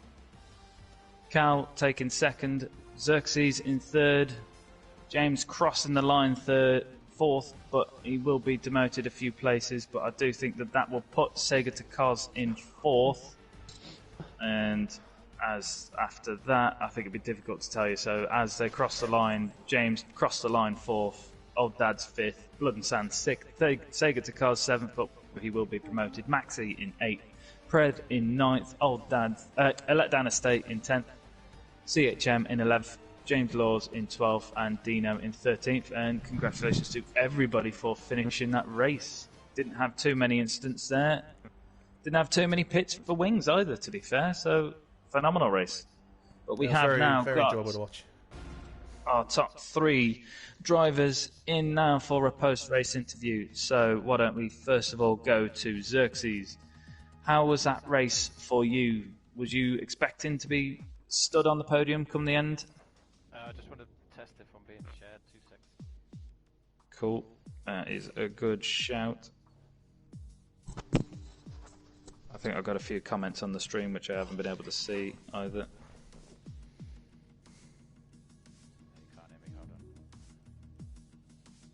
Alright, there we go. Go on. I still can't. Oh, there we go, yeah. There's always a bit of a delay, but yes. So you qualified third, and then you took third from the race. Is that what you was expecting? I guess so. I mean, got caught up in some carnage at the back again, so it was just a recovery race from that point. Yeah, we did see. I think it was a Letdown Estate and Sega. They had a small coming together, and I think yourself and James Laws or Blood and Sand. Yeah, Blood and Sands hit him, then I hit the back of Blood and Sands. So yeah, we both needed new wings. So from that point on, it was just once again do the best you can, I guess. Yeah. Well, that was a phenomenal recovery race. I seen you took James on the second to last lap. Yeah, I was just going to stay behind him, but then I looked at the amount of penalties he had, and then if I got the position, that would give Mark a Letdown Estates an extra position as well. So I thought I'd go for it. Worked out in the end. Yeah, and I think there was he was fighting back all the way to the end, and I think there was an incident on your final lap which we didn't quite catch on the stream. Yeah, spun second corner, I think it was. Tricky traction zone anyway, but especially on one mediums. Did he just spin on his own, did he? Yeah. Okay. Cool, Yeah. well done, and congratulations, Xerxes. Good points for Red Bull. As we know, you're in a tight battle for the combined constructors, so that will do you well. So let's now go to Cal. Second place after a phenomenal pole session. You had an incredibly quick time on the intermediates. Was it a wet setup that you used in quali? No, it was a setup I got off time trial off someone, I think. I didn't really do a lot of practice this week, if I'm honest, but I took a setup. I can't remember who it was off, but it was just a standard setup, so I didn't change it. I knew it was dry race, so I just left it as a dry setup, but my pace just wasn't as good, to be honest. I was going to say, you seem to be struggling on the first stint there. Was there any particular reason for that, or was it just the medium tyres compared to the soft for the drivers around you? So obviously me and Woody on the formation are quite funny. We both got disqualified, and then cold tyres and just a bit slower the first stint, to be honest. And then I was behind Aidan and James, and I thought, well, I might as well just fuel save and let them battle it out. They're going to be wasting their fuel in the IS, so I just kind of sat there behind them, a couple of seconds behind, and then when they pitted, I turned it up and tried to get the moves done in the pit lane rather than on track, really. Yeah, we wasn't sure what you was doing strategy-wise. To begin with, you extended your medium stint. I think you took the mediums further than most people. And then you seemed to do quite a big stint on your first set of softs. Was that part of the plan? I was I can't remember exactly why I went longer on the mediums at the start. It was something to do with, so I was basically judging it on where people were on track. So I didn't want to come out in traffic or anything like that. So I was just making sure that I was coming out in clean air, really. And then obviously I knew Woody was too quick, so I was just trying to make sure I came out in clean air, so I wasn't involved in any incidents or make my life any harder than it had to be. And then the softs I extended at the end because I knew Woody had a fresh set of softs waiting, so I wanted us to be able to basically do a quali lap at the end. And Yeah. although they were so far up the road, if I had pitted for the softs slightly earlier, I would never have got the fastest lap. So I tried to drag it out as long as possible. And then I knew that when he pitted as well at the same time, I knew he used his last set of softs, and I still had a set in the garage, so pitted at the end again just to get the fastest lap. Which, so pitted lap 67, lap 68 was it 69? Whichever lap it was, I validated the lap basically, but then I did another fastest. And it wasn't faster than my then the lap was invalidated, but it was still quicker than Woody's time, so that one will be validated. It got me the point. Yeah, I think Woody had a 1:10.4 and your final fastest was a 1:10.1. Yeah, the 1:10.1 was invalidated, so that shouldn't count. But the 1:10.2 that I did on the final lap, which is still fastest, wasn't invalidated, so that was the fastest lap, really. Right. Oh, we still had it flash up as 1:10.1. To be fair. Yeah, it's still flashed up, but I invalidated on that lap, so I don't know why. Right. I don't know if the game still, even if you invalidate, it seems that the game still shows that as the fastest lap. So yeah. No, but congratulations. Your 8th podium step. And fastest lap. Consistency that's going to, I think, be a big factor in this championship. Me and Woody look like we're sort of at top 2.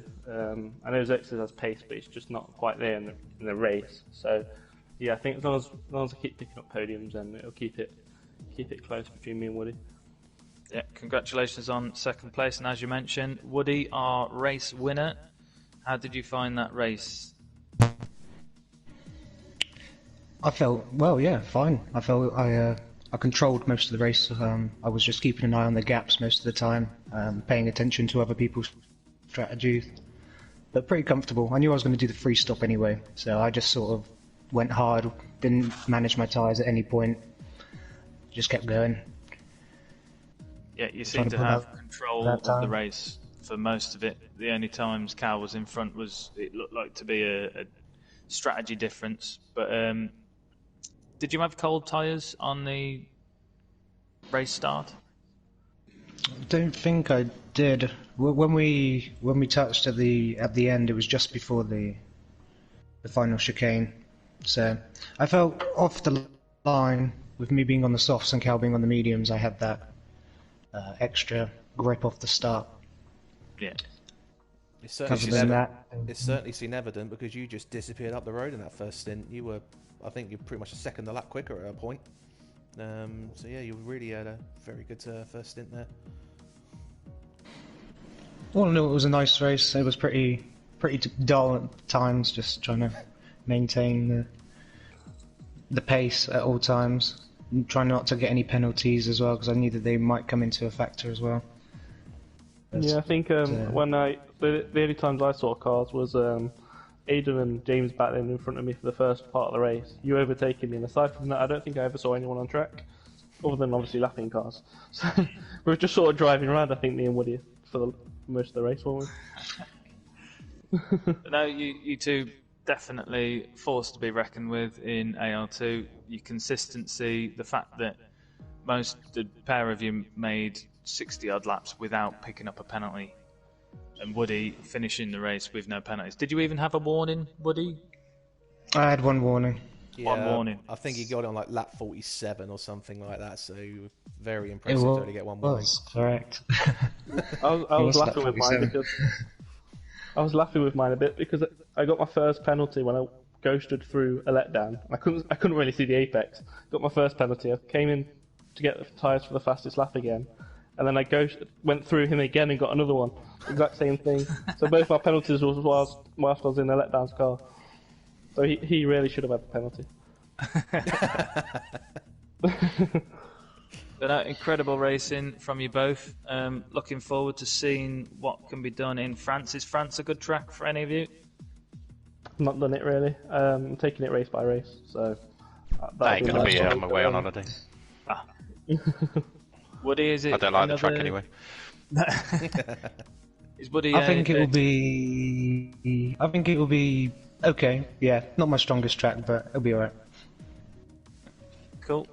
Well, congratulations to you three. Thank you very much for Vern joining me on commentary. You're welcome. It's been a pleasure. Thank you for having me. Thank you.